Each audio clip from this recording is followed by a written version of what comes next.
Don't.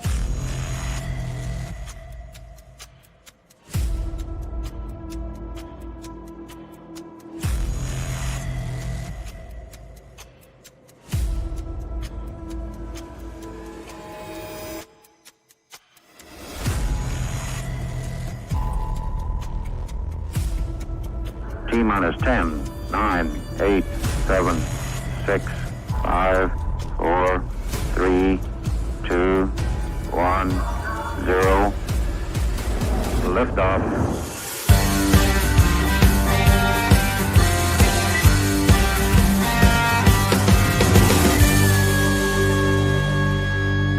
Shake it back! Does that feel good? Yeah.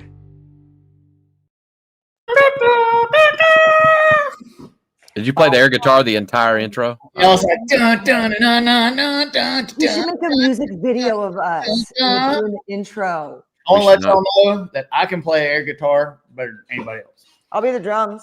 We'll call it Slippers and Socks. Oh my goodness, we're gonna already weaponize. Am I ready?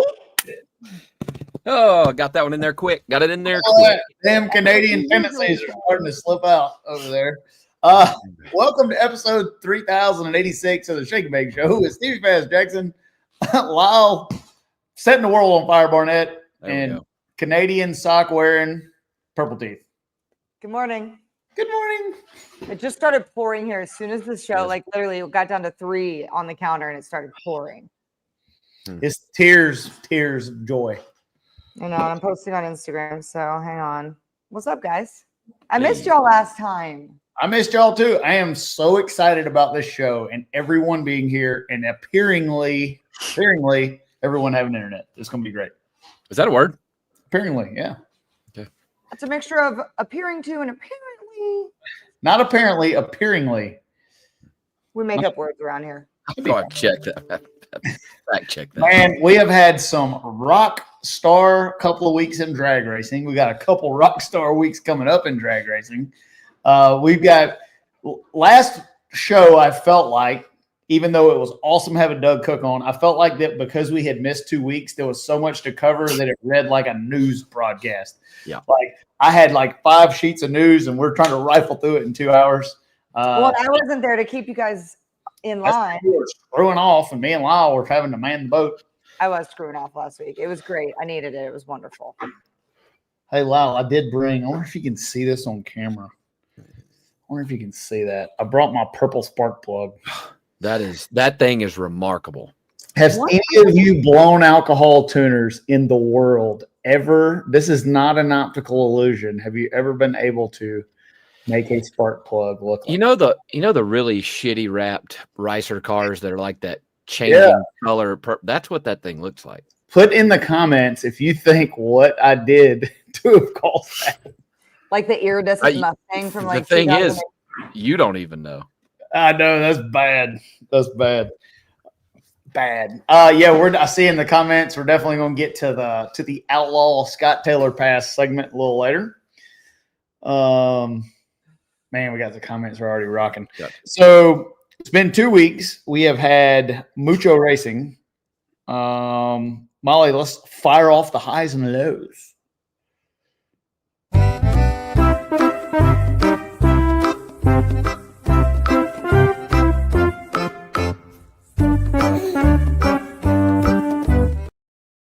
It's You when can go see like that this. every time me and Lyle are going down the cliff, Courtney is in the car. Did you notice that Courtney's pigtails get their way before the car? Play that It was again, Molly. windy. It was windy. Fire that thing off again.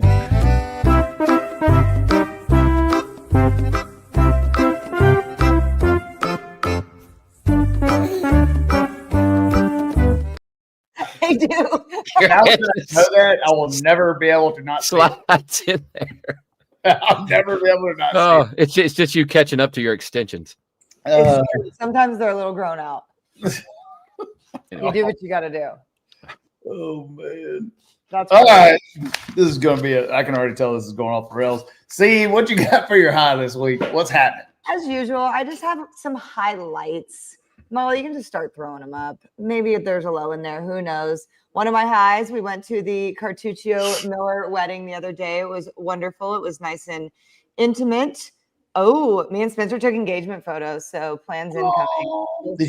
Why didn't you have on the furry sock sandals then? Well, that's only for him and y'all. So that was pretty fun. There's some more Franklin wedding, of course, or Franklin wedding, Cartuccio wedding with all the Franklins, but you got to have your number one. It was very fun. After Dallas, we had a nice night out in the stockyards with Hagen and Chloe and Jason and Nikki and Spencer's family and Erica and Dion and Chef Cody and his wife. It was awesome. And we stayed up way too late. No thing. And this was a Canadian Thanksgiving with Spencer's family that they spent in Texas eating steak. So I'm transforming them just one little bit by one little bit. And then my favorite, I don't know if I put one in there. I thought I did. Chase and Jenna had their baby, Stevie. We have another Stevie in the world. That's destined to be a champion right there. Destined to be a champion. So she had a pretty quick birth situation. So it's funny. Everybody was calling her Stevie Fast. Here she is. Sweet little thing. That baby. She is adorable. And it's funny because they are leaning into everybody just calling her Stevie Fast. And it's everybody's favorite Stevie now. That's awesome. The name of the century. Stevie Freeman. She's very cute. Came out healthy. And oddly enough, kind of already looks like Chase. God bless her. Except We've got she's time. only 6 pounds. We've got time to transform. And I just got a photo. We do have time to transform. I just got a photo. Stevie is watching her first Shake and Bake show. Look at that baby. Molly put up the parental advisory on that. As we watch the children. But yeah, so Stevie is watching her first show. She's probably already asleep, but that's okay. That is all right. And another high and low that I didn't say in here is I've got a contract on my house. I got an offer on my house. So that's a high and a low, all in the same. What are you going to do when that thing? Are you going to cry when it's gone? I cried for like 2 hours yesterday. Straight. Did they come in and meet asking price, or they blow it up and offer you a bunch? No, it's like the most perfect offer ever. It's cash price. It's like I have to do zero paperwork. They're asking for no extra home warranties, no sellers concessions or whatever. I don't know. My best friend's a realtor. I don't know all this stuff. And it's a 30-day close, and it's very easy, cut and dry. And I'm happy and sad at the same time. So rake included or not included? No, I already packed that up. That's coming with me. But it really Are you going to be able to get that thing through customs? Probably not. I'm going to have to explain myself. And I do have a small record. Do you know what kind of wood that thing's made out of? I don't want to know if it's like a birch wood or like a nice mahogany. It's a rich mahogany. So there's my highs and lows. Welcome to the world, Stevie. Other not fast, Stevie Kate. It's a championship name.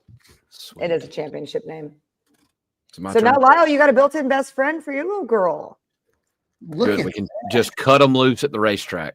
Come back when the lights come on. Yep. You have to wait a little bit longer, maybe 2 years. It'll be like that. Probably should let them start walking. Maybe not. Speaking of walking, are you able to walk yet? I do have we'll talk about that in the lows. Rare, one of my favorites. I just wanted to, yeah. Anyways, go ahead, Lyle. So my high.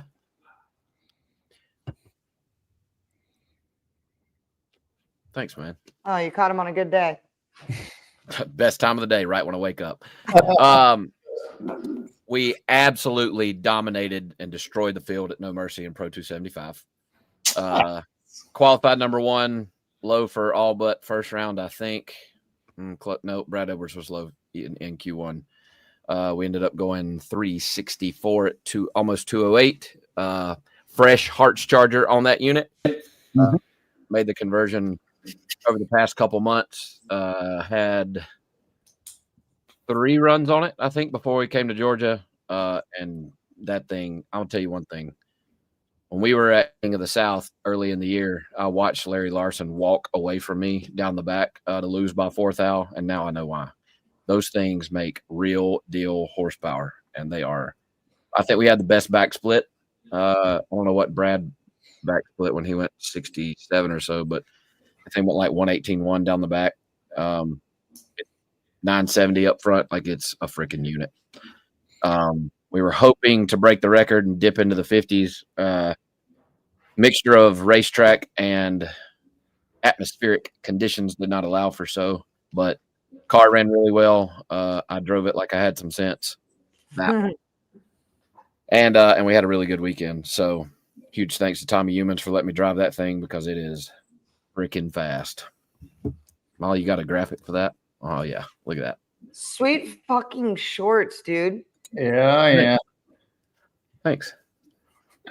What an outfit. Big Clay says, shout out to MacFab, seam abound. Yeah, we're gonna ship those things in right before the freaking transport truck leaves, but whatever. Let's see, I guess I got a couple of those. I nearly destroyed an RVW car.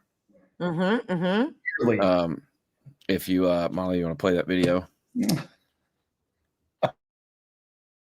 Nanny boo boo. Dude, we're watching that deal on the live feed because I was I watching didn't know it, that was gonna happen. and I was like, what is he doing? I was like, he's playing chicken. Yeah, so that thing, when I let go of the button, we now know why, but let go of the button, it felt like it was going to leave. It lost the tire at 0.4. I stepped off of it at 0.6 and was just along for the ride. Let me ask you a question because I work on chassis and race cars. Why does that car, every time it spins, about crash? Because it does it a lot. I'm not sure about previously, but we figured out after the race that the handle, the knob on the CO2 bottle was broken. So it felt like it was being turned on and felt like it was being turned off, but the shocks had no air. Which is why it turned there. Now, how does it shift? Do what? How does it shift if the shocks had no air? It never made it. Okay. Gotcha. It never made it after that run. We assume that's obviously when it broke the run before, and it never went down the racetrack after that. And when I pedaled it in E1, I hand shifted it to try to get it to high gear as quick as I could. So it didn't have to, but it never made the trip after that to need to shift. Otherwise, we would have known, but it never made it. I destroyed the door on an LDR car. If you want to play that video. Yeah, Lyle's getting some fresh air over there. That old intermediate air conditioning comes on. You can't park there. And I will. Molly, do you got the in car? Maybe not. Probably should have sent you that. He said, Molly, do you have it? Molly, yeah. Did you scrounge his? You don't. But you didn't send it. It's amazing how much sound that a closed door deflects. When that thing is at wide open throttle and it is ear-piercingly loud. Dude, let me tell you what happened to me this week. I was trying to channel my inner Lyle. So we pulled Jared Ring's car on the dyno the other day with the Heart Charger, and I can tell you the Heart Charger is as advertised. And he has doors, and I don't normally pull cars with doors. And it was so quiet and nice. I was like, man, this is cool. So we're ripping on the Shadow a couple of days ago, and I was like, I'm going to put the doors on here. This thing mid-pull blows the door off. It's floating in the air. I reached over and caught it and finished the pull.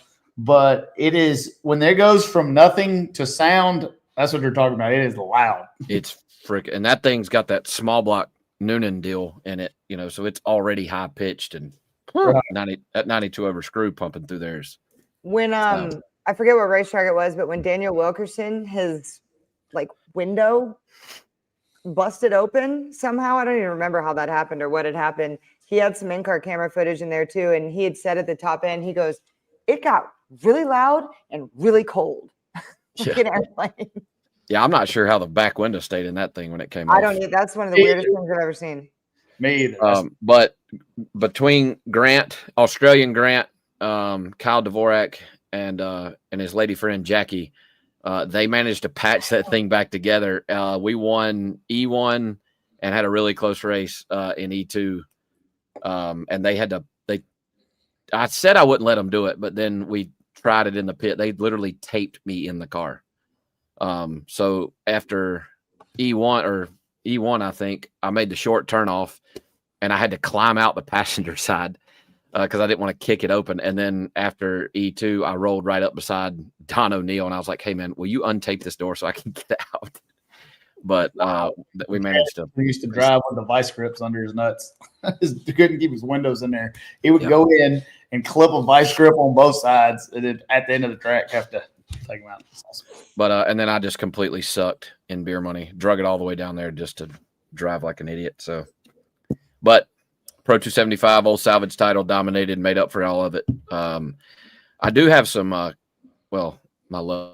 Oh, those were my lows. My other low, I guess it's kind of a high and a low, is that my manhood is currently on ice. Here, here. I got the old snip job. I got the old snip job last Wednesday, and I did as doctor said, laid on my ass for the first 48 hours with cold pea or frozen peas, and I didn't have any like major problems, but the past couple of days we've been really busy at work, and I've just been running around, and after a full day of that, you know it. So there's that. But I do only on the Shake and Bake show. Do have a complaint. Are we going to keep talking about No Mercy for a little bit, and then we can talk about the point stuff, or talk about the point stuff now? Or let me do my highs and lows, and then we'll get to it. Yeah, we got some stuff. No Mercy's coming up. Okay. All right, my highs. Number one was, I don't know if anybody turned on the TV this weekend and watched them big old hairy, nasty, stanky Bulldogs run rampant all over Ole Miss. But it was my first game that I got to go to this year. I don't ever get a lot of days off.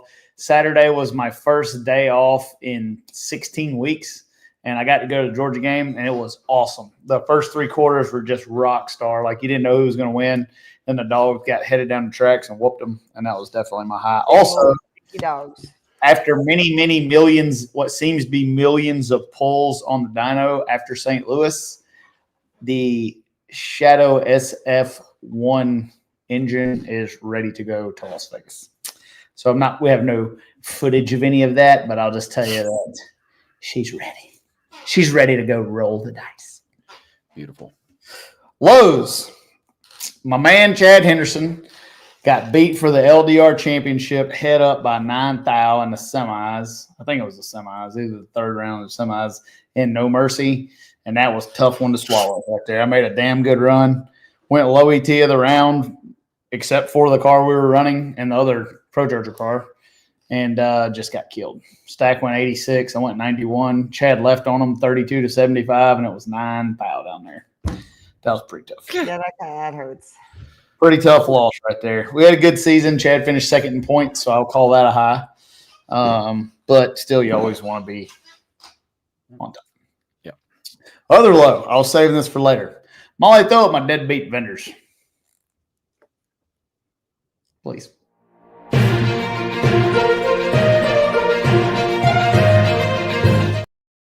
All right, we're not going to name any deadbeat vendors tonight. I just wanted y'all to know that I am ready for you. If you make parts, what's the matter? That tickled me because I really thought you were going to call them out, and then you're just a massive threat, knowing that this is a shot across the bow. It just tickled me. Call yourself a parts manufacturer, and you tell people that you're going to make and sell parts. You need to make and sell parts. If not, you're going on the deadbeat vendor list. We have a bunch of tremendous vendors in our sport, and a couple that need to be bought, sold, or taken over. That's all. I knew the comments were going to say it's 2025. Names or don't count, but you know. Well, we got to give. This is your warning shot. Ways. It's not it. It's them.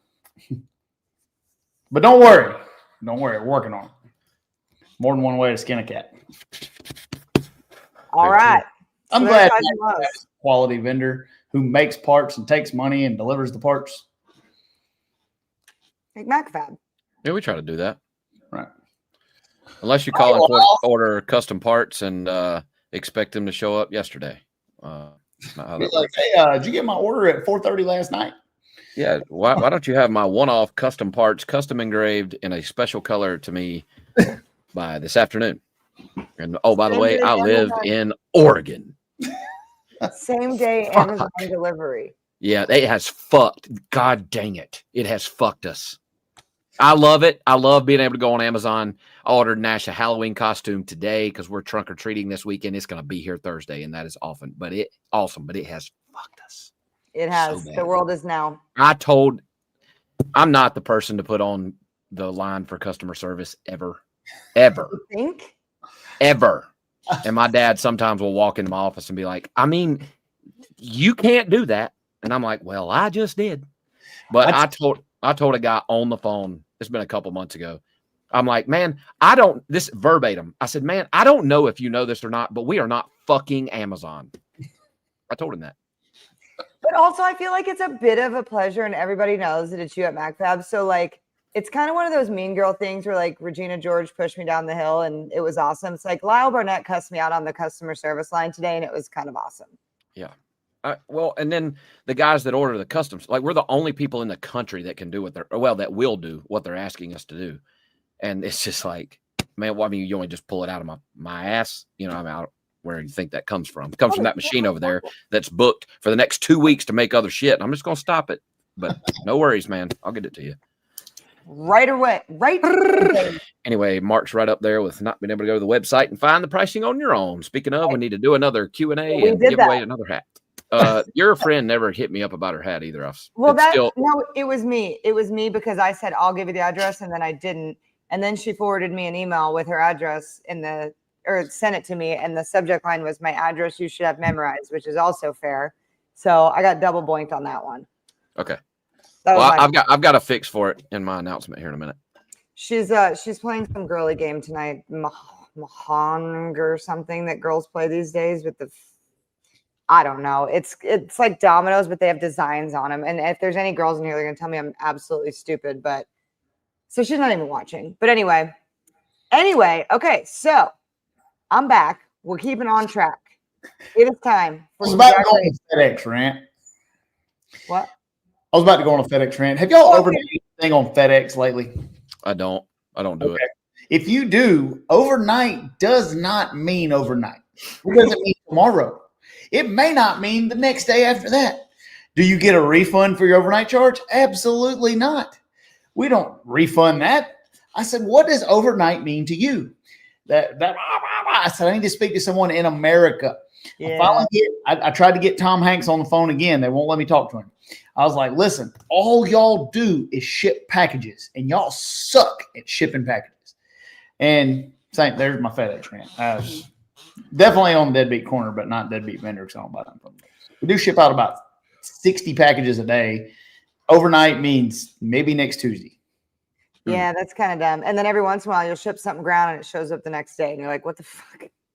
Is there any reason you don't use UPS?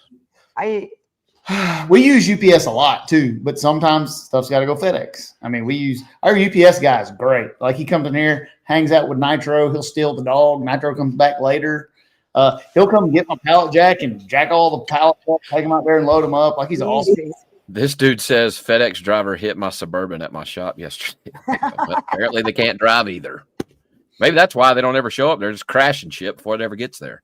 Man, that's bad. Oh, I love it. Okay, am I good to move on now? Yes. All right, Drag Race Bracket Bonanza recap. Promod did not happen. So these are real deal. Stampede of Speed, it got me. Did it get y'all? I didn't even look how y'all did, but it got me good. I didn't even submit picks.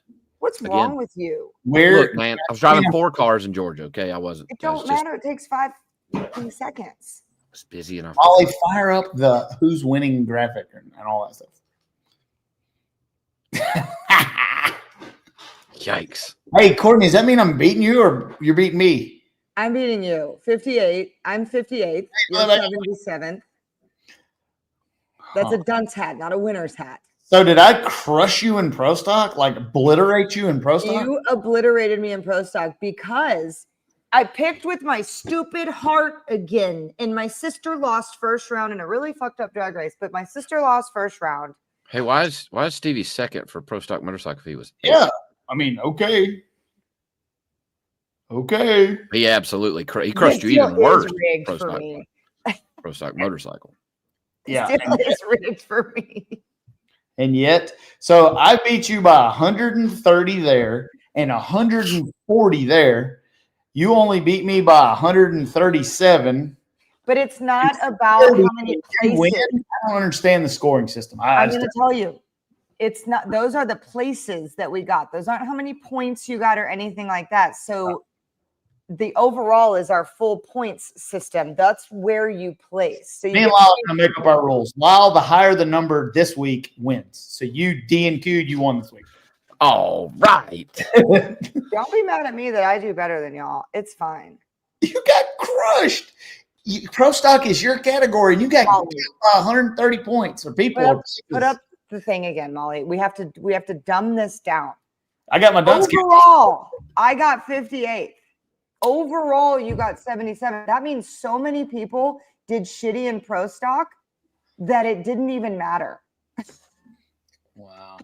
That's what that means. Okay. Maybe So wow. congratulations, I'm still winning. And Big Dog won again. That's code for Lyle. I think that's inside shit. Okay, Whoa, here we go. This is man. a good one. Season standings. Oh, wow. There's not even a question there.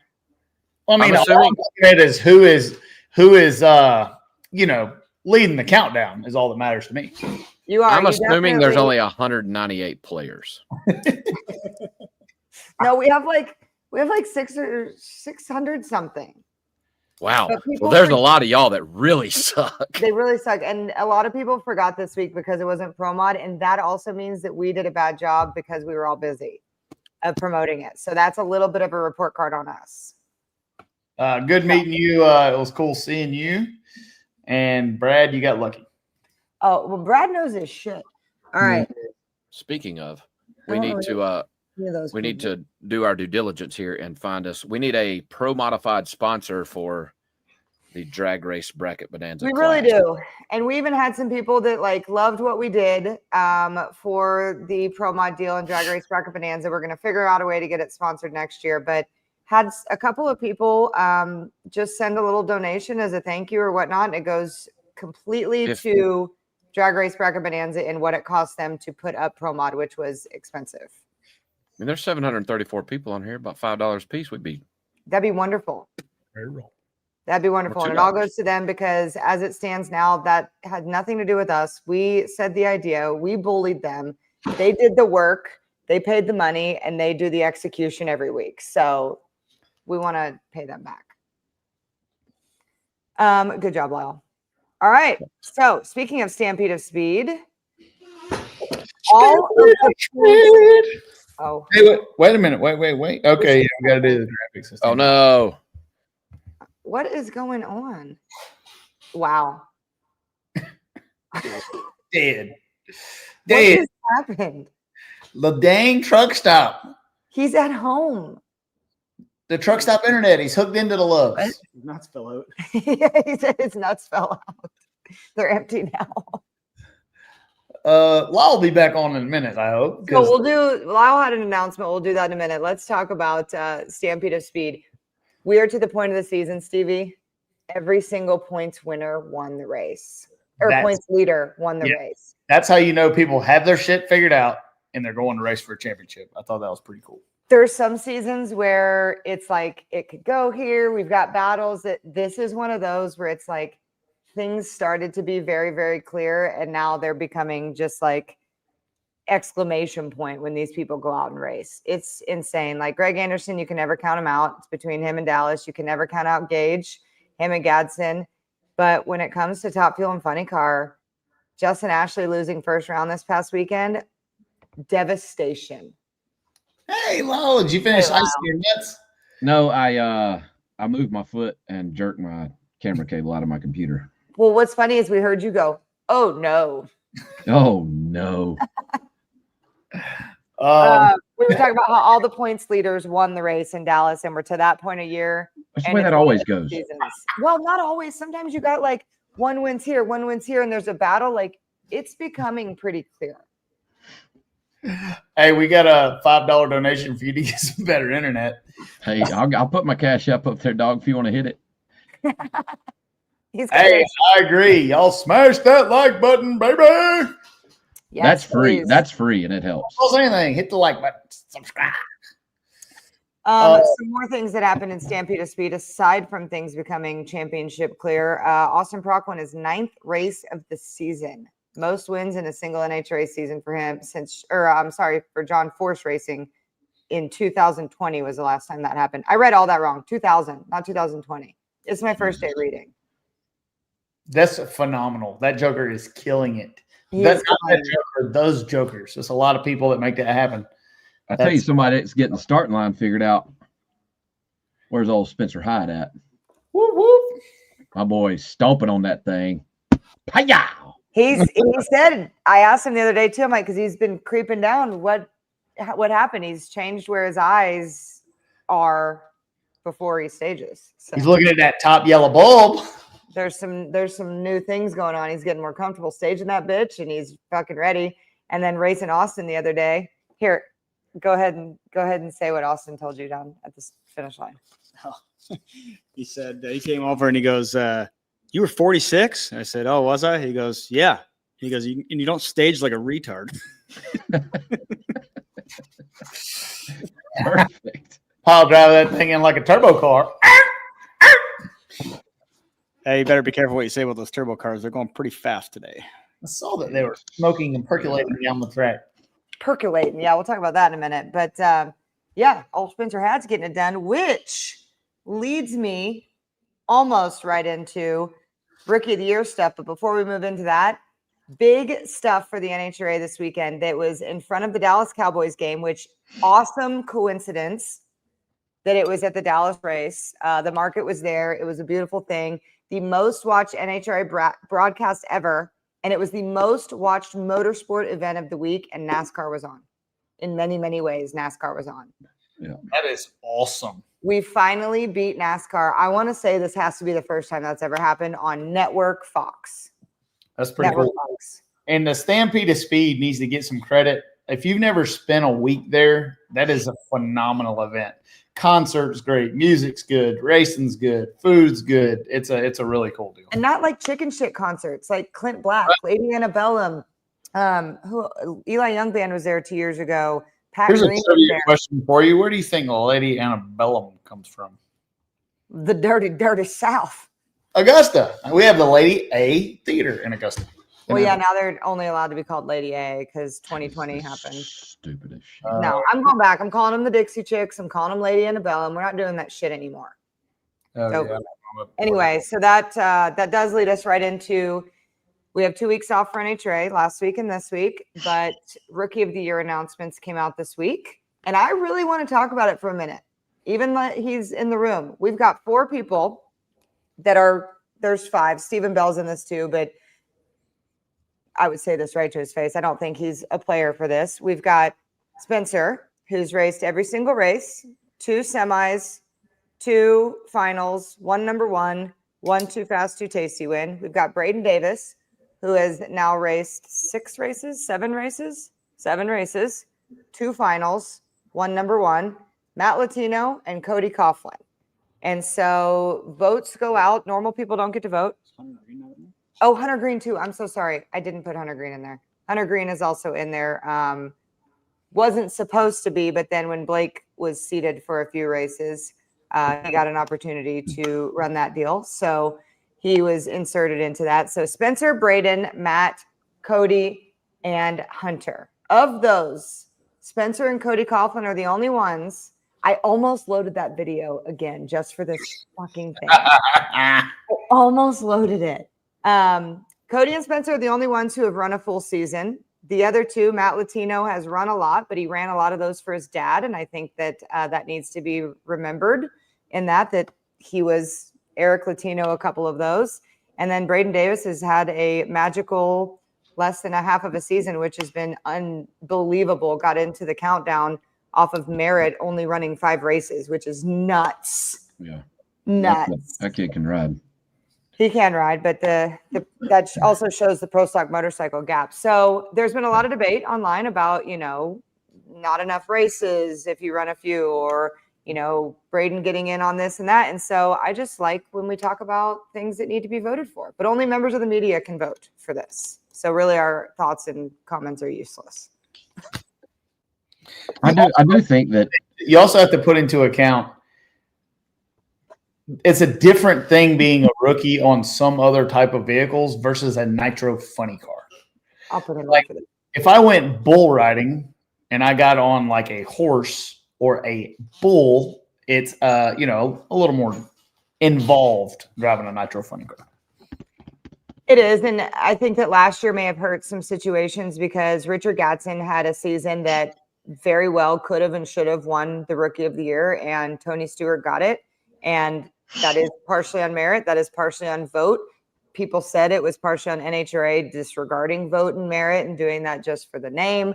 That also came up one year when a AAA car won the AAA Rookie of the Year. Like, there's always things like that, but I think we're at a point in time now where there's really nobody that like is a Tony Stewart in this deal or is sponsored by the sponsor of this deal. So where it can actually go back on merit and what it truly means to be a rookie. Well, and there's been some big names speak on Spencer's behalf in the past few days. Jack Beckman and Matt Hagan both had great things to say. So I think that there probably should, if there's a couple that have ran the full season, like I think that there should be an asterisk beside the ones that don't. You know what I mean? Like there should be two separate ones, in my opinion, like part-time, full-time type deal. Or let him be eligible the next year. Like, it's a lot of people, Hunter Green specifically he planned his schedule this year so that he didn't qualify for Rookie of the Year. You have to run, it's either 5 or 6. You have to run 6 events to be Rookie of the Year. There's 20 events. I think 6 is a little bit low. I think you should have to run at least half.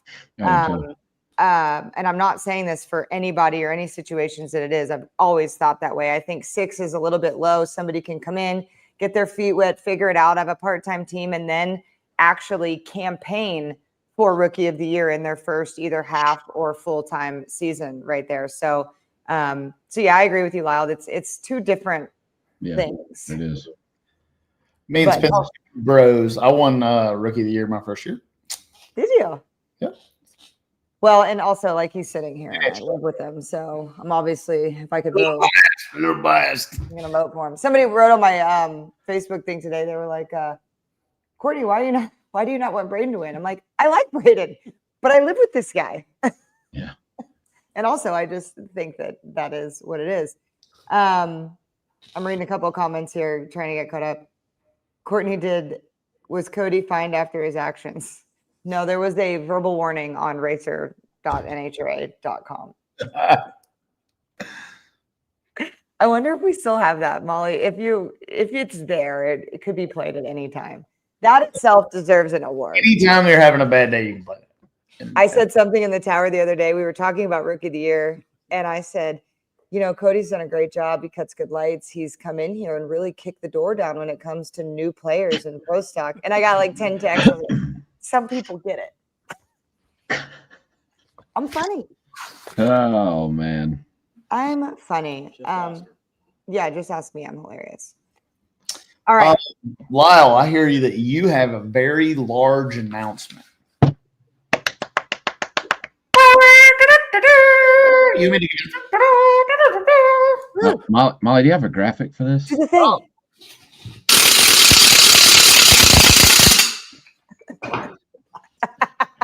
I will be piloting the formerly Ken Cartuccio driven Pro Modified in Vegas next week. We raced really good that day, but I was lucky enough to win Vegas in 2021. It was the 1000th NHRA national event, which is why the Wally is black chrome. So Vegas has been good to me. Ken owns a very successful and substantial auto transport business. They have a huge contract that starts on November 1st. He's not really in contention for the championship and needs to stay back. So he called me yesterday and said, "Hey, can you be in Phoenix next week to test and then drive in Vegas?" So I will be there to hopefully see if I can find me another one of them Vegas Wallies. Derek Menholt is in contention for the championship. And so obviously that is what is most important, is trying to help him seal the deal. So, but I'm excited, man. I thought Charlotte was going to be my only race this year, and to get the opportunity to come out there and race last Pro Mod race of the year is cool. So I'm excited to get out there. So Courtney, that was what I was saying, is I can bring the hat and give it to you, and then you can take care of the rest. You can get bitch. I mean, you know, scoreboard tells it all. Ooh. Away from the side of the ladder with that shadow, with that motion record shadow, because you don't want to get tanked. JR said the same thing in 2021 till about 1 feet. Wait, but 1,000 foot, he's going the other way, and 1,000 foot, that KTR SF1's going that way. So we'll see what happens. But I'm pumped. I'm excited to come racing too. I'm so excited you're coming. Yeah, It is going to be great. We're gonna do some craps playing. We're gonna do a little blackjacking. We're all gonna be there. We're definitely gonna do a casino crawl one night. Oh, We yeah. are never all in the same place. When do y'all arrive? We need a remote live shake and bake after dark episode from Minions. Gotta do it. So Lyle, you're staying where we're staying then, if you're Tidwell. Mhm. Oh yeah, yeah. Let's go. Yes. I'm saying where y'all are staying. Hey Clay, I like that. How about Lyle and Spencer? And sorry, Stevie, and you and Erica. I'm just saying. Stevie, you can be runner-up, and we'll bring your car in there. Too. I'll kicking your ass this week. I'm just kidding. I'll be runner up. I'm good with that. What I'm really pulling for, really, is that Artavinco hot rod to go make a push for the championship. There you go. Speaking of that, Molly Lou, do you have, while we're on the subject, do y'all want to deep dive into Vegas Pro Mod points, or you want to wait? We can do that now. We didn't have. Let's do that now.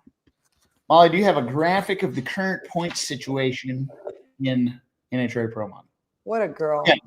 So, for folks that do not know what's happening, we have, I don't know what comment that is.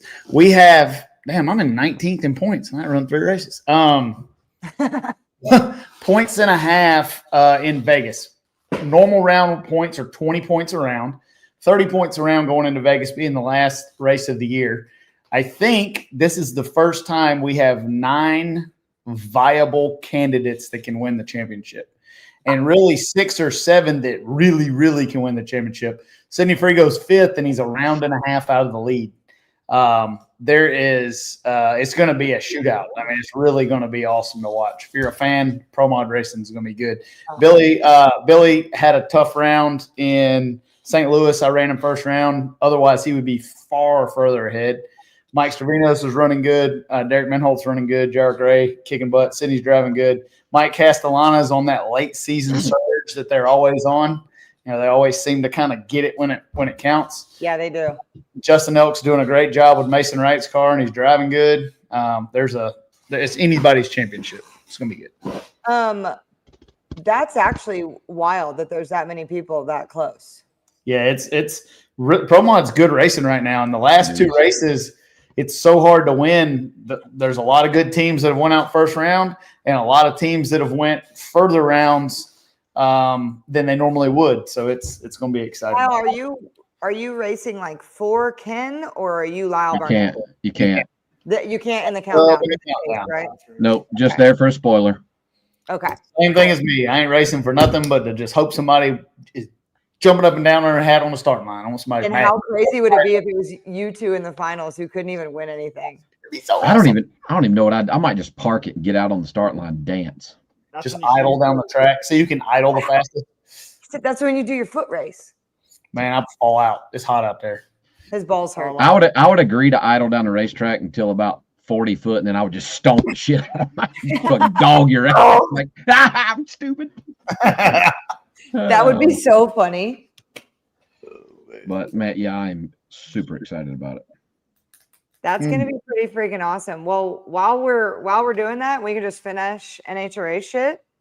You want to talk about who we think is going to win Vegas and the other ones, and we'll move on to No Mercy? Let's move on, and then we'll pick Pro Mod last. So Okay. Top Furl, Clay's already called his shot and said Super Clay is going to win that unit. Who y'all got in Top Furl? Before the show came on, I talked to Clay earlier today, but I am picking the Clay Milliken to win Top Fuel this week. for next week. You got C. You look like you're studying like some points or something. I just have had this hunch for a long time and it hasn't come to fruition. And when I don't pick him, he's gonna win. But I just truly think that Doug Collette is gonna finish out like Austin Prock. Just crush him to the end. My secondary was Langdon. I think that he's been on the verge, and Vegas kind of fucked him last year, and there's some things there, but I picked him too many times and he didn't win. So thanks a lot. I'm picking Clay also. I think Well, now I look like an asshole. I'll take one. You don't even like Clay. I love Clay. I'm just kidding. I'm picking Clay. Clay's been running good. He's right there to get it. But I very much could see the Coletta train steamrolling down through out. Yeah, either one of them. He says he thinks Sean. I just think it's a Coletta deal. He's going in there with a chip on his shoulder from Yeah. last year. He's not letting that get by again. Yeah, that was pretty wild last year. Funny car. Who are you gonna pick? If it ain't Austin Prock, it's gosh dang Spencer Hyde. I'm going. I'll pick Spencer like 8 out of the last 10 races. Sorry, so don't pick him and he'll win. No, I didn't pick him last race and he still sucked. So, we ran into Austin Prock second round. What are you gonna do? I know. I'm with you. I'm gonna pick Spencer too because your due is just like when I picked Erica for 64 straight weeks before she won. Okay, well, let's pretend you can't. We all want Spencer to win. I feel like let's pretend you can't pick Spencer. Don't beat a dead horse. Jack Beckman. Okay, I wanted to know what you thought about Austin still. Well, man, I just don't think vote that. Against it. Yeah, you can't. You can't. Like that kid's on a mission. Jimmy's got that thing in the zone, and I just don't think he. And he's like fucking crazy eye competitive right now. Like he's insane. Yeah. Yes. Yeah. He's got a level of confidence that it's hard. You can only get when you're on top. And it's hard to beat. And some people are saying the things, and I told him this the other day. I said, I've personally never been the guy on top, but I've been involved with it for a long time. And when all you do is win, when you win 10 or 12 races a year, I've been a part of a deal like that. It is so hard to not roll with it as it comes with it, that people can say you're being arrogant or you're talking out your ass or this, because he said something like, I don't make mistakes often, but I made it here and I won't make it again. I believe him because he is on the fucking roll. Well, you don't win 9 races in a season and make mistakes. Like he's just telling the truth. In 2019, we have the best car in NHRA Promod. My average light for the season, counting every round of qualifying and every round of elimination, was 032. We qualified number 1 in like 6 out of 10 races, won 4 or 5 races, and destroyed the field. And it's just like what you're talking about. When you're running that good, your bad day is better than everybody else's good day. Yeah. You cannot manufacture that swinging from behind. You got to, when you roll up for Q1, you got the baddest car on the racetrack and all you got to do is drive it. It's hard to feel it. Like it would be so inauthentic if he was like nonchalant about it. Like, oh, everyone else, they could win too. When you're there, you got to roll with it. So anybody talking shit about his confidence level has never dominated anything in their life. And they're so easy to drive when you're that confident. You know what I mean? Like, well, things go your way when you're like that. In the late rounds at Georgia, when the Pro 275 car was just freaking rolling up and down the racetrack, like I got back from the run, I was like, hey man, that thing didn't have a 15.4 volts when I staged it. And they're like, how do you know? I'm like, dude, I tell you everything. Like I was paying attention to everything, like felt good, knew we were about to win, but if you're sucking ass, you can't even tell them how much oil pressure that thing had when you fired it up. You guys see this too on the Pro Mod side. Like when you're that dominant, like both of you have been in Pro Mod, people make mistakes against you. More people. Oh yeah. They get up there, they get amped up, they red light, or they go up there knowing that they're going to get outrun, so they tune it up, and it all plays a factor. It all plays a factor, and he's on a roll. Jimmy Prock is the man. They got. As I said, they got the most money, they got the best tuner, they got the best driver, they got the best car. It's pretty tough to freaking beat. Yeah. I love it. What is so awesome about our sport, why it is the greatest sport on the planet, is you show me one crew chief, any crew chief you pick that's badass. Go ahead and name me 5 of them that are badass. Jimmy Proc. Go ahead. Just name me 4 more that are badass crew chiefs. Like in all of Nitro. Jim. Any of NHRA. Yeah. Guido. Mike Green. Okay. Guido. Jim. Keep going. Jim Head. Yeah. Right. Yep. Besides Jim Head, because he can't get fired, all of those people have been fired, and I can show you a year where all of them couldn't hit their ass.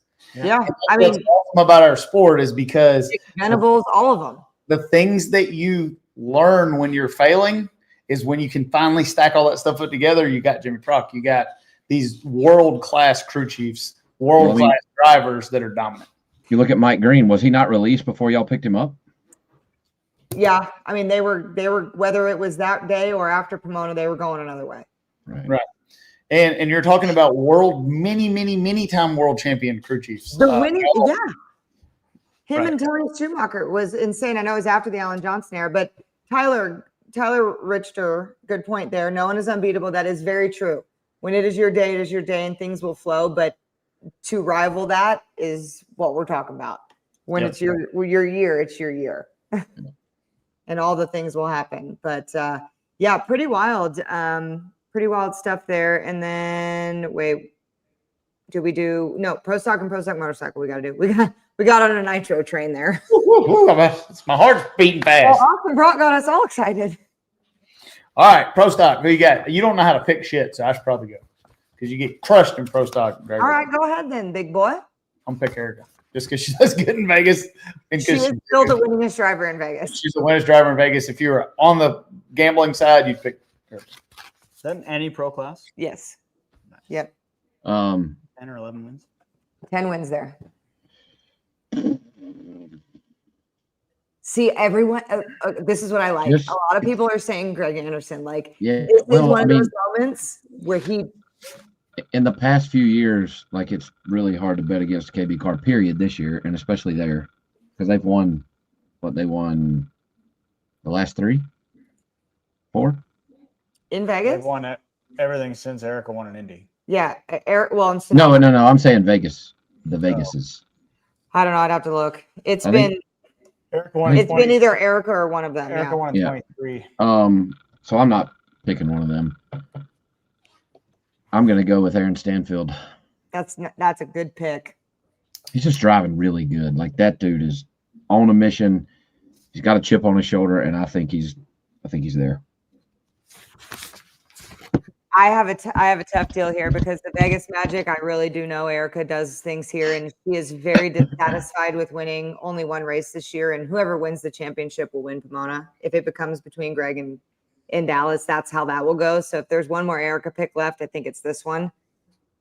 But I got to tell y'all where my heart is for this championship, and I hope Dallas Glenn runs the table on old fucking man. I do. So He deserves it. Like that he kid deserves it. It should have been his last year. He's freaking good. You know? Did you see the video or the picture on Instagram of him putting in the passenger seat of the car when the car's 4-pair back with the headset, putting the weight on the clutch?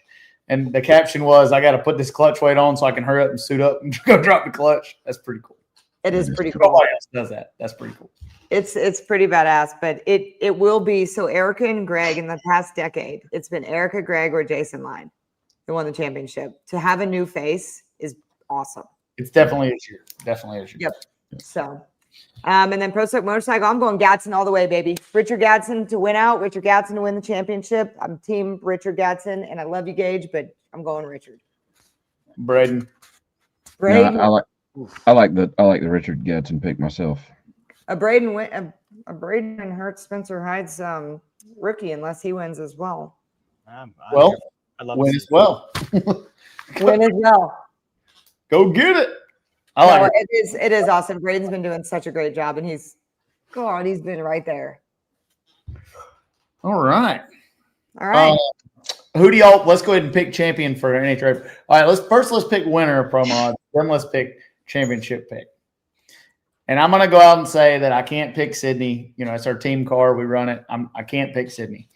Lyle, you're not. I guess you're not with. You know, you can pick yourself. But yeah, but being that I'm going there to help, you know, just like you going there to try to help somebody, there is. I mean, obviously there's. I'm going to start driving this or off. I'm going to going down the racetrack. I can't pick Sydney, and I'll pick outside of that because it's I'm not going to pick. I'm gonna start it off. And I'm gonna be honest because Stevie, I would say this if this wasn't your show. You have been dominant since Indy. You've deserved to win. You're not getting out of this season without a win. That car has been fucking awesome. You've been awesome. I'm going Stevie. Woo! Thank you.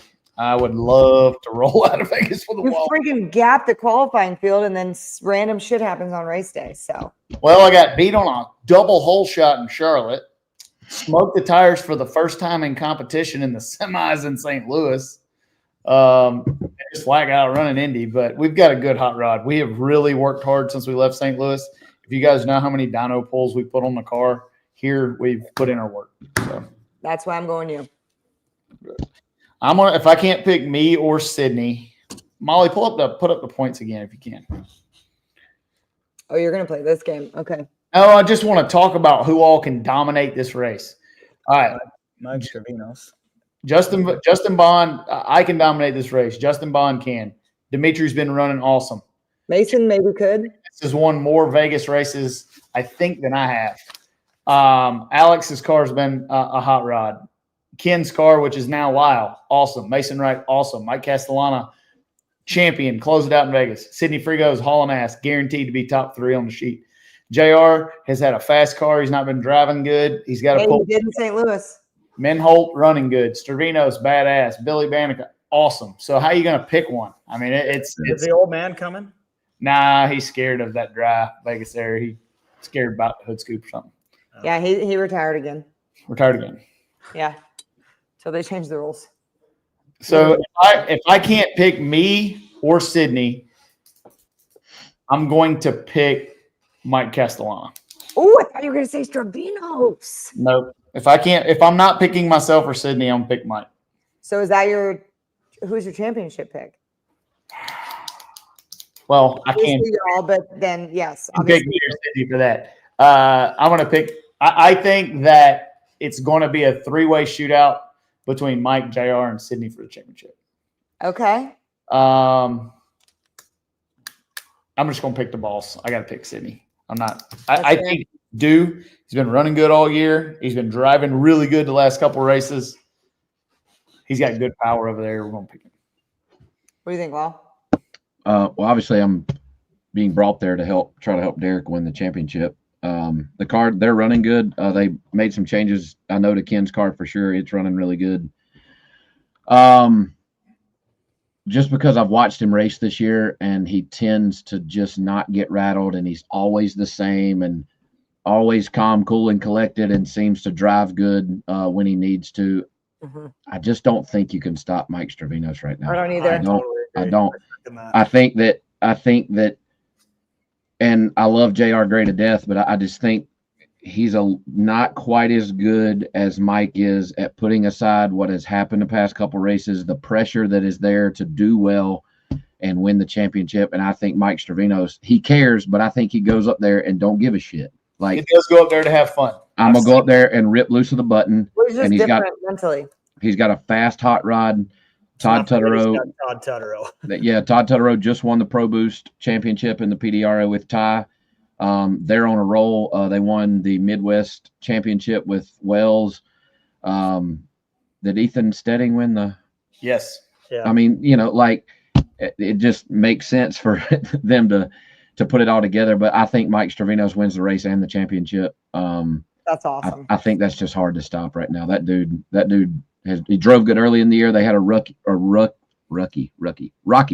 middle of the year, and I just don't think you can bet against him. One thing that I can say about Mike is always impresses me is you can tell in the staging lanes, everybody's cool in the pits. You can tell when they're 6 or 8 cars back who's got their head in the game, and he genuinely does not seem phased no matter how the round is.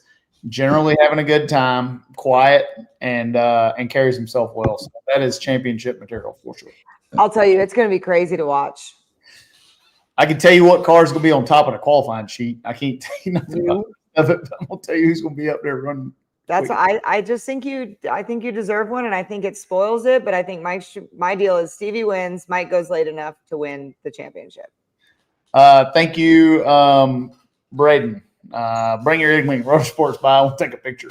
definitely sign it. Yes, sir. You come by Binion's at 3:00 in the morning on Thursday or Friday, might get all of us there or something.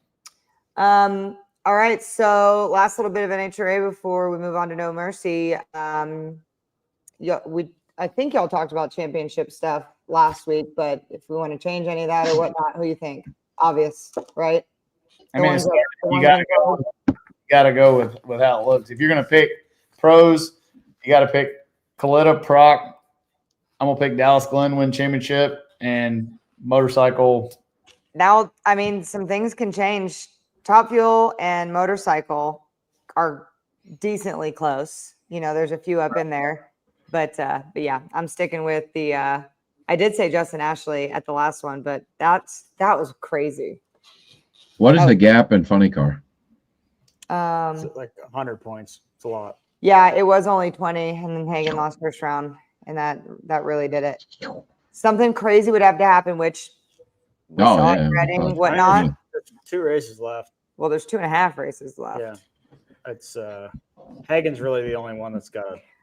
I think NHRA is gonna fuck with Gadsden. That'll be one, and then I think Dallas and Greg will get closer than it is now. But I think the others will stay. So, but what do I know? What do I know? Yeah, I agree, Brad. Don't count Hagen out, and that was the thing when he lost last week. So we'll see. Two more. It's gonna be good. All right. Let's stop and do a trivia question for some free credit. Okay. So, Molly, I don't even know what we're giving away. What are we giving away? So, first, I'm going to do a trivia question. Do all y'all have trivia later? No? Nope. None of us listens to Molly. Molly always has very good plans and ideas. Do we execute? No. Okay. Today was hard for me at work. All right. So, we're giving away a T-shirt, a KTR T-shirt, according to this. Molly is picking whoever has the first correct answer in her chat. It doesn't matter what you see. It matters what's on her screen. Right? Because this causes a lot of contention here. I'm going to keep my mouth shut because a lot of times who I see come up and who wins. So when you win, should you win, send a screenshot of your YouTube profile and your shirt size to info@killintimeracing.net. All right. And then later in the show, we have what I think is going to be the most awesome contest ever. So do not leave. Ooh, man. Ooh, wee. Okay, here's a trivia question. This is going to be good. And if nobody gets this, I've got a backup trivia question because this is difficult. Who was the first to make a 3-second 1/8 mile pass in Promod, and when was it? Damn.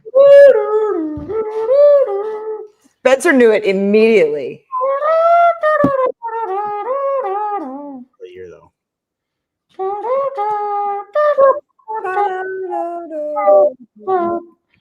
I don't see it. No, nobody's even guessing. Not Scruggs, not That's Bob. because they're all Googling. Is it Scruggs? Oh, he thought it was Scruggs. Nope. Not me. 2019. That was. Listen, that's a good guess for a trivia question on here. Tyler Gray wasn't alive here. Man. Nope, not Shannon Jenkins. This is awesome. Blue Sheen 11. Jeg Coughlin, not Ricky Smith.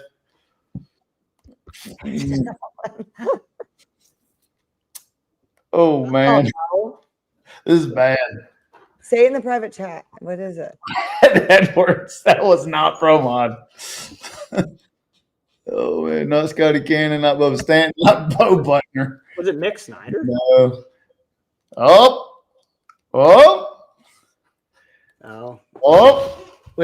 We got the person. Oh. Hold on, I'll put it in the traffic, man. Lyle Swanstrom. Where's the private chat? Oh. Really? I saw it. Rare person net. No. Perry Robertson, yeah. All right. I guess, Molly, we can give it to the person even though they don't have the year. That's all right. That's hard. That's pretty hard. Before you answer the question, play the video.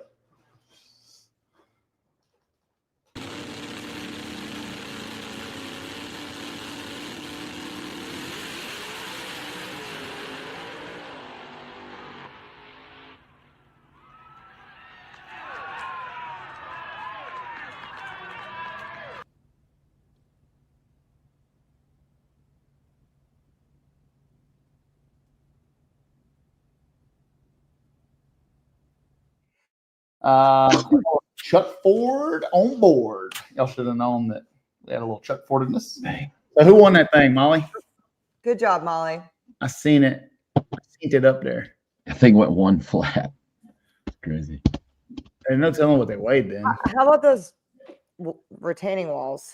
Yeah. That looks like where I started racing. There you go. All right, there you go, Perry Robertson. Send Molly a screenshot of your YouTube chat and your shirt or your YouTube account and your shirt size to info@killingtimeracing.net. It'd be hard to get. So when we pick these things, I pick something that's really hard to find on the interwebs. Well, I just told him the one I have is it's very easy. Who was the first to go 200? Your mom. Fucking idiot. My backup question, if nobody got that, this is not for a shirt, was going to be, what is the technical maximum nitromethane concentration permitted in top fuel under NHRA rules? Oh, yeah.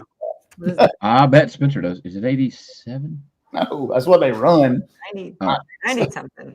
You said max or minimum? Oh, I'll max. go for new boy. It's 90%.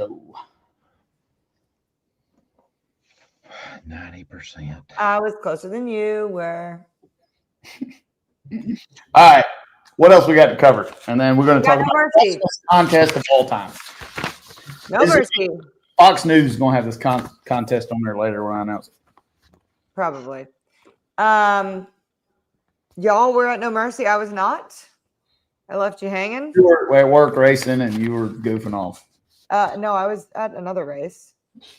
So Lyle was driving 86 cars. Yeah. Let's go through the picks here.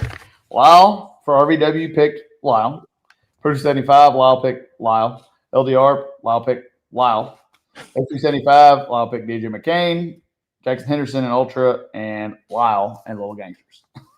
So you got one of them right. I did. Wow. I almost got two. DJ McCain lost a close one in X275. Yes, he did. Yes, he did. So we got Lyle Barnett winning Pro 275. Kelly Mills won no time at 275. Kenneth Cartuccio in the RV Dubs. Kenneth. Jamie Stanton in LDR. Stephen Barnett in X275. And Justin Johnson in Ultra. Man, Jackson Henderson had a dang good hot rod. I'm proud of Jeffrey Barker. That thing ran good. Jackson cashed him in about a 104 light. Went 447 to a 453 and chili dipped her own in there. It was on the flow racing side of things, it was very exciting. It was good racing. A lot The of track was not on kill like it normally is, and that brought much more exciting racing. It wasn't bad. It was good. It just brought some carnage too. It brought a lot of carnage, but there was some definite upsets. Yeah, those have always been about records here, records there, and we've I don't really know how to say this without getting in trouble, so I'm just gonna say it. Those races, the duck races, we market very heavily on. Records will be broken. The weather is this, yada yada. The bar is constantly being moved. Well, it wasn't this year in those situations, but we saw just as high of numbers. We hit subs day one. Like, people were as involved as, if not more, in the good racing as they were in the records. So I think the whole like marketing tactic of it is changing. Don't disagree. Because right, like it was kind of for a minute there, all the haters were like, "Oh, records aren't being broken every pass. What's the excitement?" Yada yada. Well, it had to kind of turn. Yeah. I mean, it was racing. It was better. It was better racing though. It was. That's what I wanted y'all to say. Yes. Yeah. Well, when you have the track perfect and the weather's perfect, cubic dollars is going to generally win, right? Mm-hmm. Whoever's got the most amount of parts, most amount of people, keep bolting them back together. The track was good enough to run fast, and the racing was good.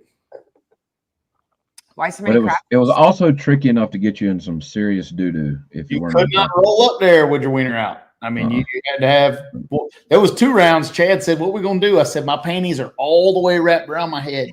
Like, he'd be like, "You got your panties on?" I was like, "They're choking me out right here." But that's how you win in those situations. Yep. All right. Anything great? We already showed Lyle's videos. We kind of went out of order there. Ken won the championship. Very cool, as Ken Cartuccio does. Oh, now I can. There was way more carnage. I can watch it. way more carnage in this race as far as car crashes than we've seen in a while. That's what I meant It doesn't matter. more or less on the when I said on the flow side, it was exciting because I'll, when I'll things just go bad, sleep we out of get the room so I can hear it. heaven forbid Yeah. you put it on mute. You know what I'm saying? Oh well. The fuck? Sorry, Nashdi is sick, so we're coordinating the nighttime. Who's gonna? Because You're gonna stay up. no way he sleeps through the night. Well, Melissa never goes to sleep because the baby eats every 16 minutes. You want this now? Oh, okay. Hi, Mom. Courtney says hey. Hey. Convince her to pack everything up and come to Vegas. Tell them that's psycho. Yeah, that's insane. No, I'm not even gonna do that. No, you should come. Leave the kids with your dad and let's go party. No, We no. cannot leave the 5-week-old. As much as I would love to see Mel, that is asinine, and she should punch you in the mouth. Courtney says that's asinine and you should punch me in the mouth. I agree. Okay. Yeah. Well, thank you, Courtney. You're welcome. All Sorry, just text me. I'll be out. right. Y'all talk for a second. Talking about Hey. heaven forbid you mute yourself, you fucking wild animal. Hey, any word on how Charles Hull is doing? He got his bell rang pretty good. Did you see that crash? I did, but I don't know. I haven't heard or seen I haven't anything. heard how he's doing either. Somebody just asked him. I saw like I wanted to. Y'all gonna play a video of the. Oh, it says you've muted me, Molly. Am I unmuted? well, No. because you were just kept talking. Before we go on to crashes, I did want to talk about the points situation and how the Radio Outlaws does the things. I went to the tower and voiced it, but so Georgia was double points. They take your best 6 of 7, so they force you to drop a race. Coming in, I was 115 points behind. I was in second points, I think 115 points behind, and there was a way. And had it not worked out the way it did, winning the race, I would have won the championship. Instead, I had to drop a race, and so did Mo Hall, and so did everybody. I sucked less throughout the year, had to drop more points. And so when it came time to the end of the race, I was suddenly out of contention for the championship, and Mo was in. It was so confusing. I tried to calculate it, and I'm a nerd. Yep. I just told Chad, I can't figure this out. You're going to have to just go ask somebody. And obviously, I went up to the tower. I was not happy about it, because I felt pretty confident that we were going to win the race and that I could win the championship. And then Deb comes down and she says, Lyle, unfortunately, if you win the race, you're going to be 4 points. 4 points? 4 from winning the championship this year. But, I mean, like Lee White said, we should have done better, And what really hurts is in Michigan, in the final round, the loop that holds my chute cable in broke. I dumped the parachute when I let go of the button and would have won the race, which would have put me, I think, 15 points ahead had I won the race. It cost me 19 points. Why is it so different? What? Well, I don't know. That just seems a little the way the points are overcomplicated. Well, they do the drop races because it's a touring season. There's a lot of people that can't make all the races, so they make they let you drop a race. But like Lyle said, there's a lot of people that either A, don't go to a race because of that, and they drop 0 or very little, right? And then if you go to the semis every race, you're dropping a lot, 2-3 rounds worth of racing at the end. But it's like I told Lee and Tommy, I'm like, pretty much we should, if we run the full season next year, or if we did, pretty much you should just either skip one or go there and just suck really bad. That's you're better off at the end of the year, really, to just, I guess, not go, have a 0-point race, so that when it comes down to the end, I guess there was a little bonus if you went to every race. I think you get 50 points or 40 points, 25 points. So you're better off to go and get those, but just not even qualify, right? So it just sucked. I was not happy about it. But then, like I said, he's like, at the end of the day, had the parachute cord not broken in Michigan, you would have won the championship. Had we not sucked in Rockingham, you would have won it. And he's right. So, I mean, it is what it is, It's like I told Chad, I said, we didn't lose the championship by 9 thou here. We lost the championship when You got beat on a whole shot. He won in Alabama, and I smoked the tires. He won in Michigan. Like we lost the championship there, not there. Sean Taylor, before we move on, if you need a set of, I'm assuming you mean 18 wides, you need to call me at MacFab.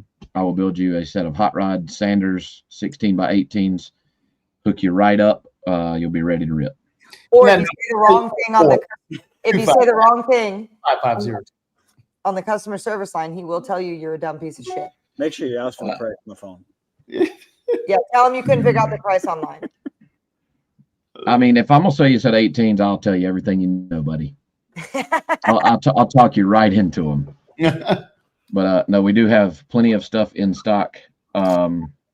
Stevie, have we talked since the rule change?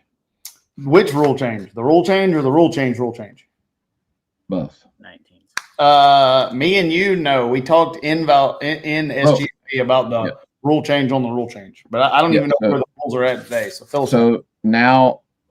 So originally, World Series of Promod Winter Series rules were that an 18 wide was the maximum width that your rear wheel could be on the race car.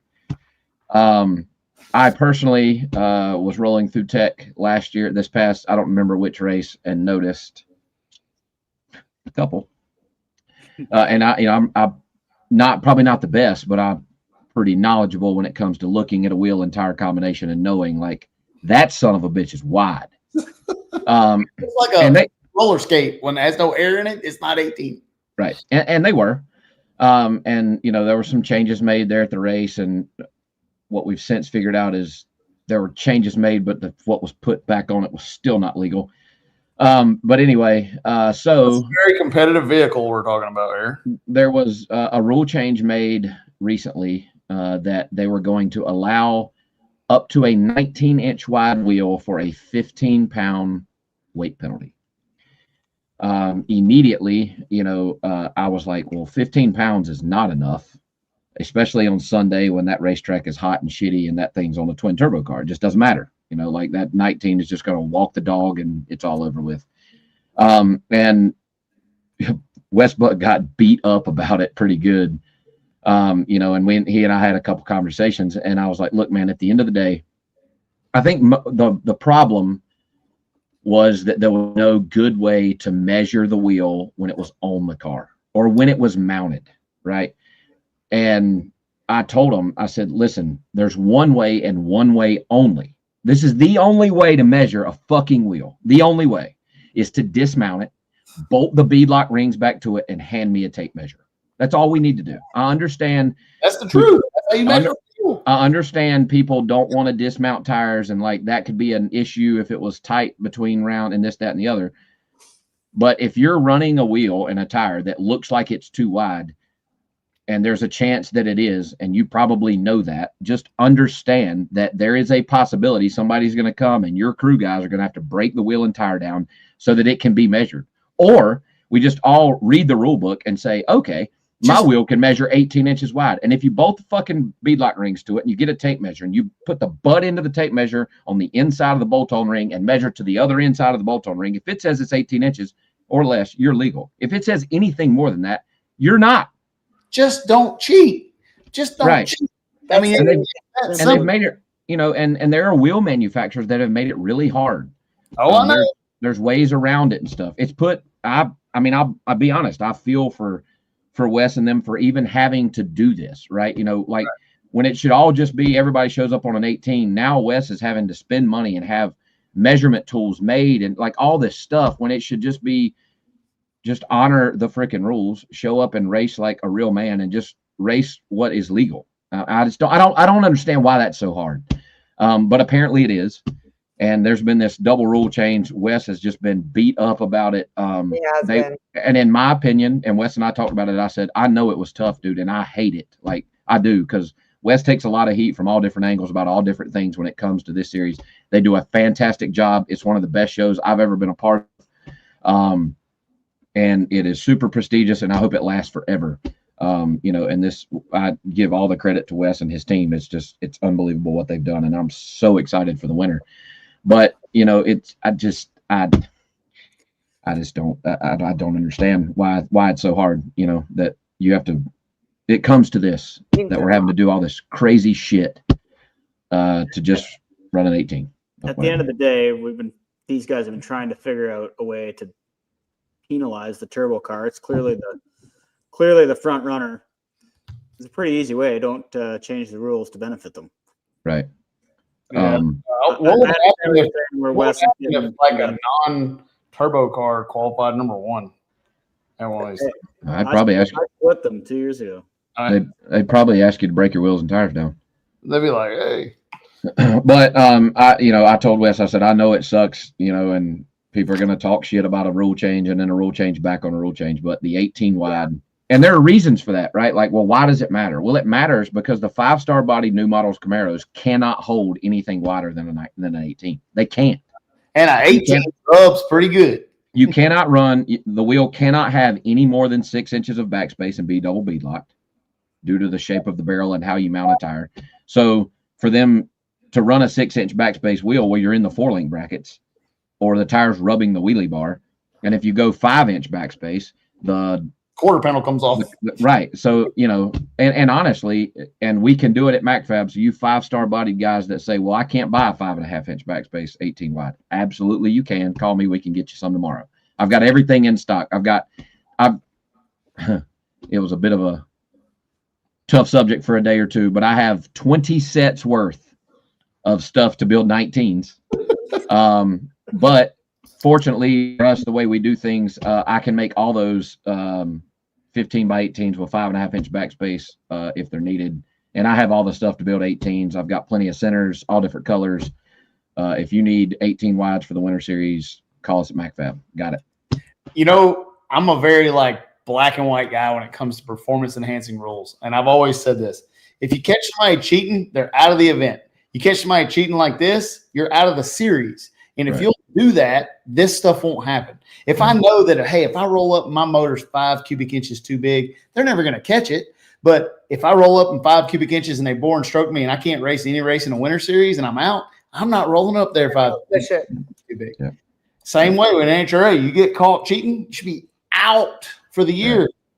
I had I'm absolutely not saying names, but I had a manufacturer at PRI last year call me over and say, hey, we've got this 18 wide, or we've got this 18 wide that actually is 19 and a quarter, but it measures 18. And I was like, you hand me a tape measure, we can determine this real quick, and I'm thinking to myself, I run the Winter Series, I compete, and I'm not going to run that. We're going to run an 18 like we're supposed to. It was just mind boggling but that's what they're doing, Out front and say it. But somebody called them and asked them, hey, how can we do this? Right? How can I cheat like this? Can we? And they managed, for at least a year. A while. That happens in so many different areas of everything. Yeah, and it's of course it's not just Promod, it's not just in regards to the wheels, it's not just Promod or turbo cars, absolutely not. It's not just here, but I'm speaking directly on what we're that's what's happening right now. It's just it blows my mind. A bunch of gimmick racers. Wes, if you're watching, you 100% made the absolute right call. I hate you went through what you went through. Thank you. Do all this stuff. The right call, Wes. Yes. Man. And from what I understand, he's probably still taking some heat over this deal.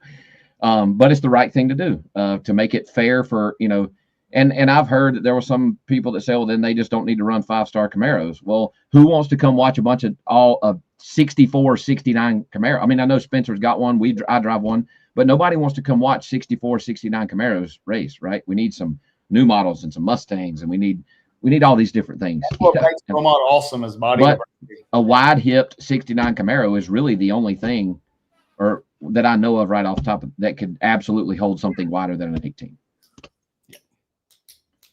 So anyway, there's my soapbox on wheels. And if you need some, I got it. Anytime the rule makers don't make rules that make manufacturers $1 billion and make racers spend $1 billion.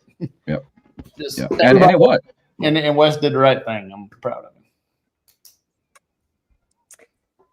him. There's our viewers like to comment. There's some comments in here. Oh, for sure. There's some stuff. it's hard to talk about stuff like this without pissing people off. Like it really is. It is. I And just I don't heard it. even know enough, but I don't think so. One thing that I am glad we did with Winter Series rules Go on there. our topic is standardize the overdrive. Him all over me with her. One thing that I'm glad we did is standardize the screw overdrive. I was I'll be back. okay, bye. I was a huge proponent of 75 over because my race car is light. Folks like Melanie, folks like Spencer like a light overdrive. But what it did is it gave the other cars an excuse to not run good. Vice versa, if the 92 run over really good, the 75 guys were like, hey, we suck. Now with everybody having to run the same overdrive, I think it's great. It's a normal overdrive, and you're going to find out who's got the most power and who can use it the best. I wasn't going to say anything about this comment because I didn't know enough, but people are commenting on it. Annette's about why can't Jim Halsey get an invite? He did get invited last year. He did not come. He was rebuilding his car after his crash in Galat. I don't work for Wes anymore. I work with Wes, but I can almost guarantee without speaking to him that there's not a world where Jim Halsey wouldn't be able to come if he didn't want to come. Of course he would be invited. Absolutely. Yeah. So I think that last year's situation and maybe where he chose to race this year is kind of skewed that, but there's not a world where the greatest of pro mod conglomerate and Jim Halsey's not invited. There's not a world. Man, I hope we get some hot rod nitrous cars this year. Drag racing is better when big old stanky nitrous cars run good. Also, Wes just sent out a whole round of invites yesterday. So yeah, he just started. Hey, baby! Wes sent me mine today, so it's good. Excited about Are you going? Are you going to say yes? World Series of Pro Mod? Absolutely. I'm going to get that million. Somebody come March, somebody's going to be having a heart attack when I come in there in March. Yeah, it's going to be, if you win the first two, it's going to be Richard Freeman and Wes Buck. You better not call me and offer me $500 to not show up. Great. it's going to be Gallagher Insurance. Hey, I got a truck and a trailer you can sail. You Nope. hear me? Here's what I'm going to do. I'm going to be like, all right, boys, I got $1 million. Each one of y'all that races me in each round of eliminations gets 100,000. So that's 500,000. I'm going to give away to make Richard Freeman give me the $1 million. Surely I end up with 100G in there somewhere. Well, squirt you out 25,000 or something. Fine. Honestly, I'll take that right now. It'd be very, very unlikely for one driver to win 3 of these things. But now it's just funny being on Richard's in his life. Now that that's happened, it would be the year that does happen. Oh, I'm going for it. Like, we're not going for it. Whoever wins the first race is my pick for all of them. Here's what I can tell y'all.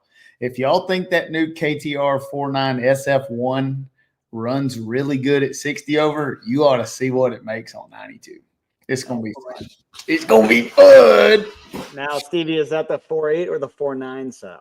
The 4.9. The 4.8 makes really good steam 92 over also. The Shadow Series runs really good. It's what we ran last year. We're in the final World Series of Pro Mod. Sydney Frigo ran it last year. But our new KTR 4.9 that we debuted in Indy, the SF1, is going to be excited when it gets a little boost. I think it's That thing was pretty sporty in Indy. Yeah, when it doesn't have 28 pounds of boost and it has 50, it's going to be pretty cool. Yeah, back to him reading these comments. Again, the very first 5 people of invites went out today. Like they just started. Yeah, it's going to be going on for weeks and weeks and weeks and weeks. And it's not a tier deal. There's no order of operations. There's no nothing. I know that they take the champion from last year, the winners from the races. Anybody who's won any of them before, those are the ones that are kind of like grandfathered in. Then they start, and there's no art to it except for who we want in the media on certain days. So it's not like if you didn't get your invite first that you're not on the top of the list. Sometimes we want to announce a really cool one that's going to get a lot of clicks a couple weeks before. So do not look too far into people announcing their invitations. Terrence, the rules are at thewinnerseries.com. Go / rules. Huh? Probably if I know Wes Buck / rules. Yeah, I don't know what the sub deal is, but I know there's a tab for competition and then rules. I print them out every day in case there's a change. I print them out every day. All right, we got some random news items that have happened. Silly season has been very early this year. It's been very early and it's been very viable. So before I let you go off on your entry fees situation, Mike Green, as we talked about earlier, let go from SCAG and brought on as Elite's top fuel crew chief for Tony Stewart, and announced today R&L Carriers signs a multiple sponsorship with Elite, which is interesting. We'll go ahead and hear all your comments. R&L, which was with Josh Hart for so many years. Richard bought Josh Hart's operation. R&L had nothing to do with that purchase. Kind of assumed they were going with Josh. And if you read the press release and if you watch Richard on his slew of podcasts starting today and this week, they called him and wanted to be with Tony. And that's the way that it goes. When you get a guy like Tony Stewart on there, people knock on your door. It is. Silly season is going to be the silliest this year. Oh, and there's some large ones that haven't even big begun to breathe life yet. Oh, I can't wait. Oh, it's going to be so good. Josh Hart then on the other side of that announcing he has taken over Brittany's ride.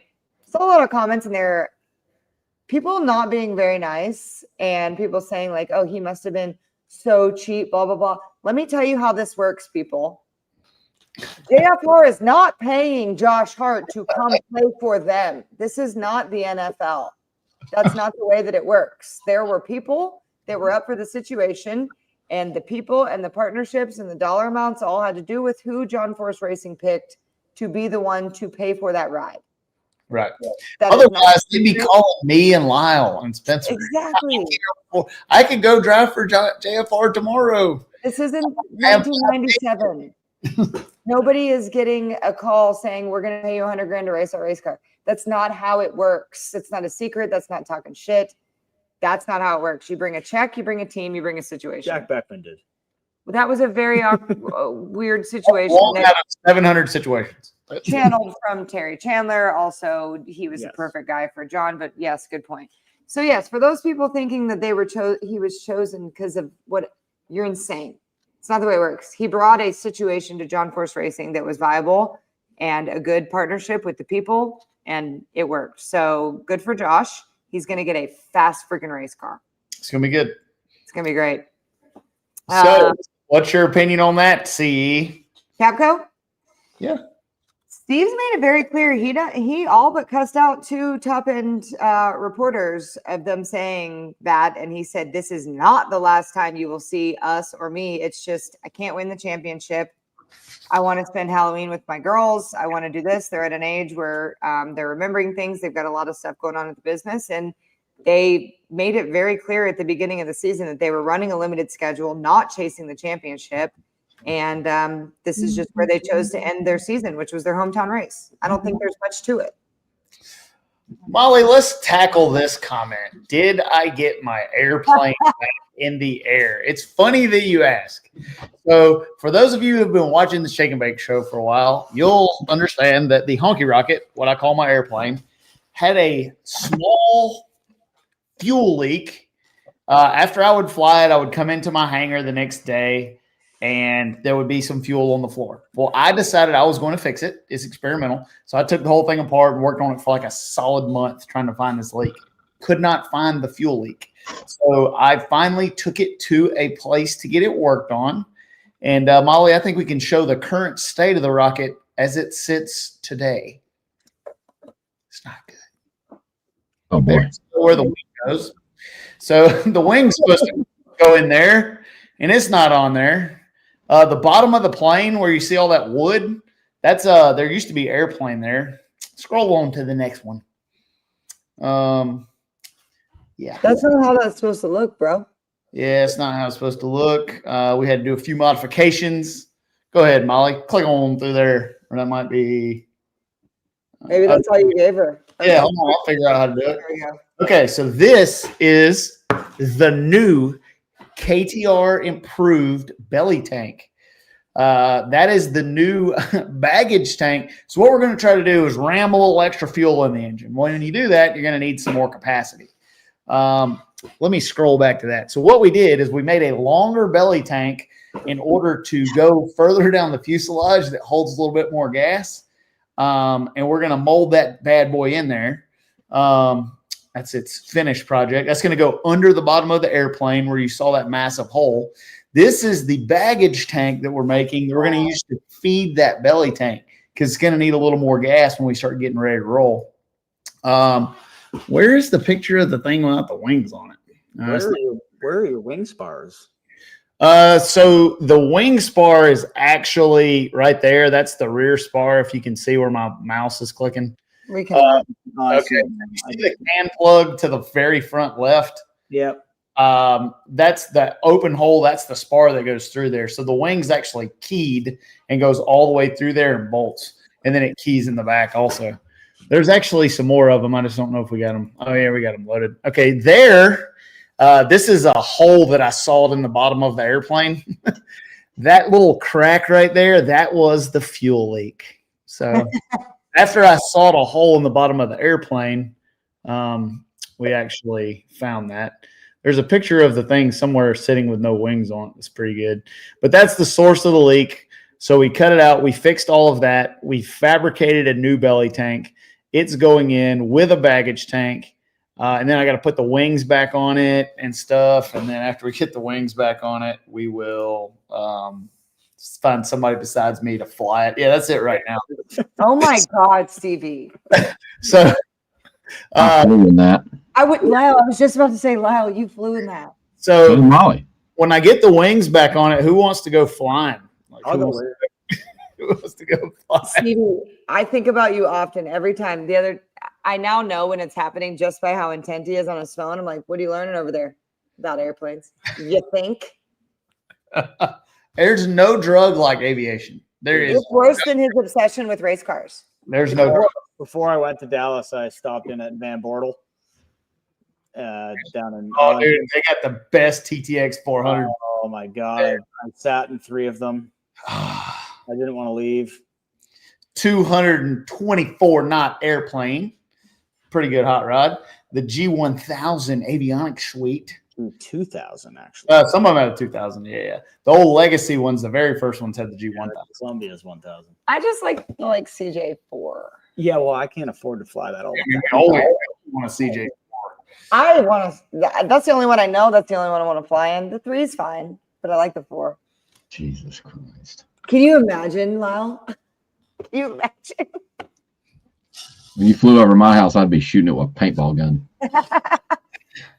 Poor Spencer. I just want to see J4. It's fine. We had a Prater 500 accidentally show up one time, and she goes, I like this one. I'm like, yeah, $20 million. So you can get It one. was really nice. Oh, Whatever. I like nice shit. All right, we're moving on. Honky Rocket not in the air anytime soon. We'll continue to update progress reports. Hopefully before Bradenton in January, I'll have it in the air. You 2 idiots will be in the friggin' air. Yeah, let me know when you want to go for a spin. Yeah, it's going to be good. The first flight out of maintenance is always a little scary. Yeah, I'll let you do that one. What I did is I told the guy who's helping me work on it, I was like, when we go fly it, we're going to go fly it. Like, Wow, I'm going to be on the ground. How about you? Yeah. You and I will be. I'll be on the ground like this. Good luck, man. And I'll be like this. We're working on a new Up in the Air episode that talks all about the Honky Rocket. It'll be coming out if I ever have time to edit it. Molly's working on it. We'll have an Up in the Air episode and talking all about the technical stuff. That's when Stevie and I fly it together. It's the hockey rocket. Oh, my God. Oh man. Do you like that, Lyle, to tickle your It fancy? made me giggle a little bit. Do Yeah. that a little bit. Oh goodness. Okay. All right. Well, we hit the end. We hit the end of our stuff. So, anything we want to hit some comments? We want to talk. Oh wait a minute. You want to do? I got a couple things I want to talk about. Do you want to hit the new contest, or you want to do that at the end? Go for it. Let's do it at the end. We don't have a whole lot. Let's talk about. I've got some random stuff on my topic that's really going to piss people off. Let's talk about race entry fees and raping your customers. I want to know. Yeah, that's pretty good. You're like, yeah, Okay, you're I saw that. right. You saw that on there. Yeah, but you're going to let me talk. You ain't going to hang your stuff on me. I'll talk about it. I'm talking about it. I rolled into the gate at No Mercy with no race car, nothing, not competing, not doing anything, and spent $700. I think that I want all promoters and racetracks to make a lot of money. We need them to make profit. But taxing your competitor who has to spend $1 million to put on the show so that you can pack the stands and putting it all on our backs, it's got to stop. I mean, it's out of control. Some of these races that we go to, what it costs to get in the gate. Why the hell was it that much money? It just costs that much. It's $100 to get in, $150 for the motorhome, $150 for the golf cart, $150 for the pit car. I mean, it goes on and on. And I get it. Like I said, I want the tracks to make money. They need to make money. But when I have to spend them, one of the reasons that I don't go race a lot is because it's $3,000 to $5,000 to enter each one of these races you go to now. You're probably not going to win all of them, so you're going in a pretty deep hole. I wish that sometimes they would have to spend the $1 million it takes to come put on the show for you, if that makes sense. I have a question. I got an email, and now I'm going to have to address it, or they're not going to let me race. But I got an email from the NHRA that I owed them $1,000. Earlier in the year, when I entered for Charlotte, I had a credit from last year because I did not go to Vegas. Right. So when I logged on to NHRAracer.com and did my entry, it said you owe this much money, which was $1,000 less than I expected. And it said credit from Vegas. Cool. Roll on. Insurance. Nope. No. Apparently, and I guess I could blame, no, I ain't gonna blame Stevie, but apparently maybe the class or the committee, Promod committee, anyway, they ex-nayed the rollover from last year. And due to the NHRA's TAFU on the website, I now owe them $1,000. I was just curious why The biggest thing is NHRA's website was built in 1984 on a dot matrix Commodore 64. And when you go register, it still says it's the J&A Services Promod division.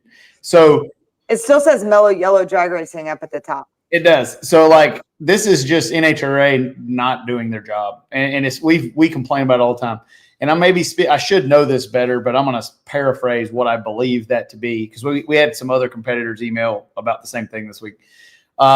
We had a budget deficit at the end of last year, and I want to say that we took a vote, and everybody voted to take their credits and roll it into the deficit to cover our shortage at the end of last year. Everybody thinks that like NHRA pays us to come and race. If you guys knew what our budget was to race NHRA Promod and what we pay them, it would blow your mind what we spend to bring the race to you guys, so that you guys can watch it. So it takes a lot of funding, a lot of behind the scene companies. I want to give a shout out while we're talking about this. This is a good time to bring this up. Thank you to all the vendors and manufacturers, MacFab included, all of us that make money in the sport, reinvesting a little bit back into the sport to keep these cars on the racetrack. NHRA is very expensive for us to come race, and we can't do it without our sponsors. Most of our vendors are good companies, and when you ask them to give back $5 or $10 grand for the whole year to get a sticker on every single car, on a transporter, social media post, most companies are very happy to do that. There's some deadbeat companies that will not reinvest a penny back into the sport. But anyways, that's my rundown on my kind of halfway explanation of what's going on there. And while you're on that, where you said people think kind of like the Josh Hart thing, you think that the transactions go a certain way. Whatever you think that they go, they're an entirely different way. And I do want to address Dana Turner's comment right here. NHRA doesn't give a bleep about Promod, never has. I want to explain a little bit of the way that this works, because 5 up to 3 years ago, I worked for the NHRA Promod series as well. Deb Aroke and I ran everything with Justin Elks, did all the things in getting it to where it is now, where you guys are essentially, I know this isn't the correct word, but essentially a union. You are like Pro Stock Motorcycle, where you own your own class, you bring your own sponsors, you come in, you ask or fight for or figure out, negotiate situations with the NHRA when it comes to when you run, where you run, what the TV show is. All of the things are conversations that are between the Promod committee, the Promod people, and the NHRA. This isn't something that comes up to where the NHRA gives you something on a platter. Are there things that happen that the NHRA Promod Association may not have wanted or voted for in the first place? Yes. Are there other things that the NHRA has leaned into and tried to help and say, hey, would you guys rather run first round on Sunday or run after the pros on this deal? There's a lot of give and take here. And Stevie, you can rebuttal or enforce. In the past 2 to 3 years, there has been more conversation and back and forth and working with of what do you guys want? There may be some options where not each one is necessarily what each party wanted, but you're finding a way in the middle to get all of the things you want to do with what you bring to the table. So I think it's a little unfair to say that because this is not something that can be changed or happen in 5 seconds or 1 season or 3 seasons. This is something that's evolved. Look what happened to Pro Stock Truck. Look where Pro Stock Motorcycle is. Look at where Pro Stock Car is and the things that they fight for. And when the national anthem is sang before them and all the things, there's a lot. But the NHRA is hearing, I don't know if listening, we're getting there. They are hearing the things that are being said by the Promod organization, for starters. So here's what I'll say. It's as good as it's ever been. I've been in this sport for a long time.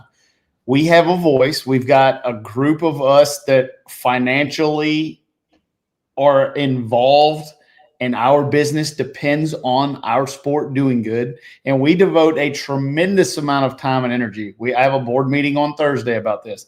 NHRA is responsive as they've ever been. There is a lot of give and take. Yes. Yeah. Do I feel like we always get the right end of the stick? No. Do I feel like they listen to us and try to work with us more than they ever have? Yes. You can say this, and this is going to be controversial. NHRA, if you want to race at the top of the food chain in door car racing, NHRA consistently in and out is where the elite people race. Mm-hmm. It is the hardest place to win. We have the most safety. Where else do you go where there's a life flight helicopter sitting there if you crash your car that can have you at a hospital in 6 minutes? There's cost to that. And NHRA is hard. I mean, it's as good as it's ever been. Now, what I will say, NHRA Promod, our group, we pay NHRA more than any other class to race, period, by a lot. Do I like that? No. Do I think that needs to change? Yes. And I think with the landscape of some of the new organizations coming around and the way they're running things, I think that can get better. I'm a guy who thinks competition is great. I'm a capitalist, and I think that competition is good. If you haven't raced over here, your opinion's not really that important because you don't know. We have, I mean, Lyle, you'll testify this. It's a great family of people. Awesome. Racing. It's awesome. Community is awesome. Parity is great. Is there some combination that's always 100th or 2 behind? Yes. There's always somebody bitching. But we're also we are the only heads up class with that many different combinations that race together, yeah. Right? I mean, Comp Eliminator, I know, has a bunch of different shit, but I'm talking about, I think we added it up. I mean, if I had Jeff Pierce on the phone, I want to say there's 98 different combinations in NHRA Promod. I'm not talking about power adder. I'm talking when you throw in the bodies and when you talk about the different power adders in the bodies, how many different weight breaks there are for different combinations. I want to say there's 90 something possible combinations, and we have everybody within 300s. I think the Winter Series is like 300 combinations. I'm sure Jeff will tell me, but because we spreadsheet it all, it's crazy. It is crazy. There's more that goes into it than people think. And as you're talking, you're saying all the accurate things of somebody who's on the inside, and then I see things like old corporate Courtney, and now that. This has nothing to do with when NHRA hired me as a general contractor. I do just want to say this. They said, "Are you still going to bust our balls?" Yes. Are you still going to tell the truth on your shake and bake? Yes. They wanted that. Absolutely. Nothing of what I've said or what I do changed because I announced the races on Fridays, Saturdays, and Sundays. I believe in the Promod situation. I worked for them first before I did anything else. And I fight for them in front of and behind closed doors. And I have a unique situation where I get to see behind the curtain of Oz. And I get to have an ear of people who do things. And I still have Deb here, and I have you guys and Brandon and all the things. So maybe that's the second glass of wine, but that pisses me off when people say that because Well, I love what I do for the NHRA, but I fucking love racers in the classes first. Yeah, I'd speak on some of. I just was reading through some of the comments, and like part of the problem that we as the class face, and you guys may be like, oh, they don't care what we say, but they do. Like they do care, and because at the end of the day, you guys as the fans that show up and buy tickets there that's what keeps all this deal going, right? Yeah. Like without asses in the seats, we have nowhere to race. And gotta please them. When the fans, if you want to call yourself a fan of the Pro Mod class, are out there, you're the redheaded stepchild, all this thing. While sometimes that may be true, none of that is helpful for what we're trying to do here, right? Like what we need you to do is to go to the Facebook pages of the NHRA and the Instagrams and tell them how much you enjoy Pro Mod instead of talking shit about it. You know, like Stevie and I are trying to make a living over here doing this. And when you're going to watch on NHRA TV, or you're going to come to your local track and you love to watch Pro Mod, but then you go home and talk shit about it on the internet. Like it does us no good. We need everybody rowing the boat in the same direction, right? Yeah. And there's people that say, oh, Top Fuel and Funny Car are the only thing they care about. Well, when you go to a concert, right, the headliner is Morgan Wallen. Like there's tons of other acts that come on before that, you know, that are the build up to like the big show. We know, and we are well aware that Top Fuel and Funny Car are what they care about, and they will do whatever they have to do to move the schedule around, whatever they have to do to make sure they hit their TV slot and that they get their runs. If you go to a concert and it's pissing ass rain or lightning and stuff, and it cancels the pre-acts or whatever you call those, you're still going to get to see what? Morgan Wallen at the Wallen's coming out on stage, and we all know that, you know. So my request is that instead of talking shit about it, you know, and yes, we do get jerked around. Yes, they cancel runs, but it's all a part of the show, and sometimes it just has to happen. Do we like it when we're there? No. We're all raging, red-faced mad. Half of us storm to the tower, but at the end of the day, the NHRA is doing what they think is best for the show, and we are a part of it. And that's just the way it has to be sometimes. There's a bottom line that they have to answer for. And like Bruce right there, NHRA tickets have gone up again. Everything's gone up again. Milk's gone up again. Eggs have gone up again. Entries in PDRA have gone up. Everything goes up. That's the world we're in. And for you to be mad and boycott or talk shit about the things that you honestly like because of it, all it does is hurt it. That's a great point, Lyle. Yeah. I want to NC homeboy.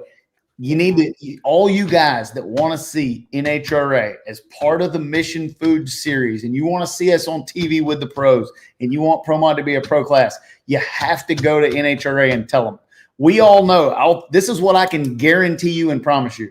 Not only is NHRA Pro Mod what I believe to be the most popular grassroots class in NHRA, we have averaged more cars per event for every event that we've attended than any other pro class that there is. Yeah. We're strong, and internally we're strong, but we need the fans. We need you.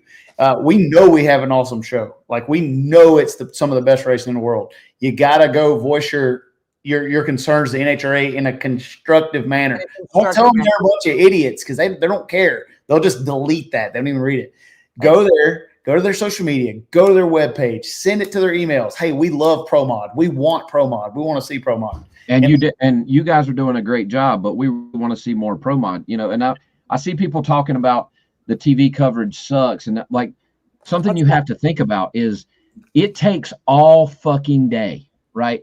3 days, all day long to put this show on. And they have to consolidate. Like Fox Sports can't just give them 3 straight days of all of their time, right? Well, like, here's the other side. They can't do that. So they have to consolidate it. And it just is what it is. You know, like, everybody's doing the best they can for it. And I know that sometimes the TV coverage sucks, but when it's 3 days all day long and they have to figure out, okay, we got to put this into a 3-hour slot. Like, how would you do it?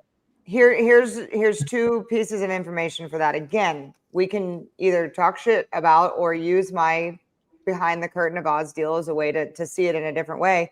Is also Fox is a different situation. Like what the NHRA does on NHRA TV, it's streaming all day live. There's a way to be able to cater that and do that as they please.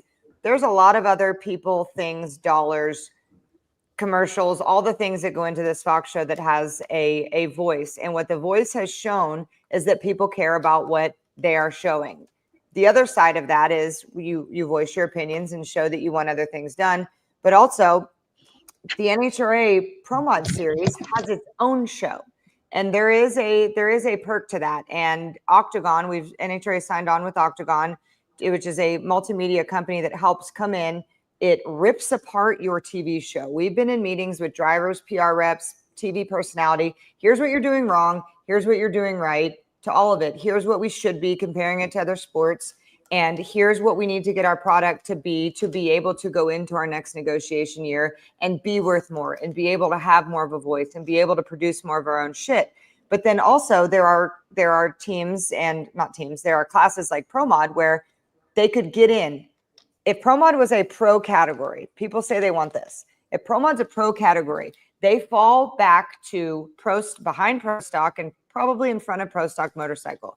Look at what those classes are getting on that main TV show. Do you want that, or do you want a different TV show where you have 30 to 50 minutes of your own time to put on your own show? It may not be on the big network you want.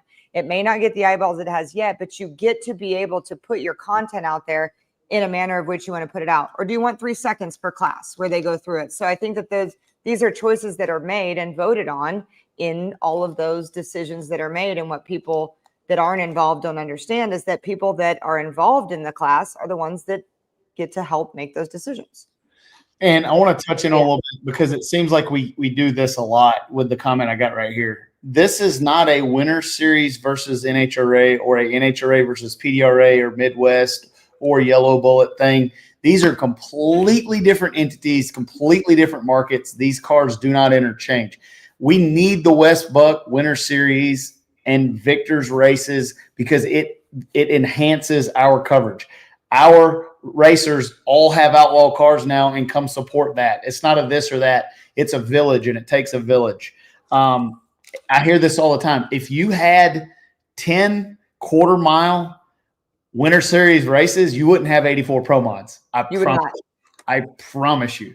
It costs too much, and it's too hard to do. But it's just like Donald Long's races. They fit that perfect niche market that's in between where everybody else is racing.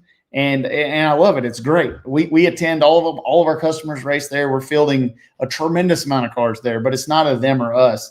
Annette, I 100% agree with you, and we have brought this up to NHRA. The camera angles absolutely suck.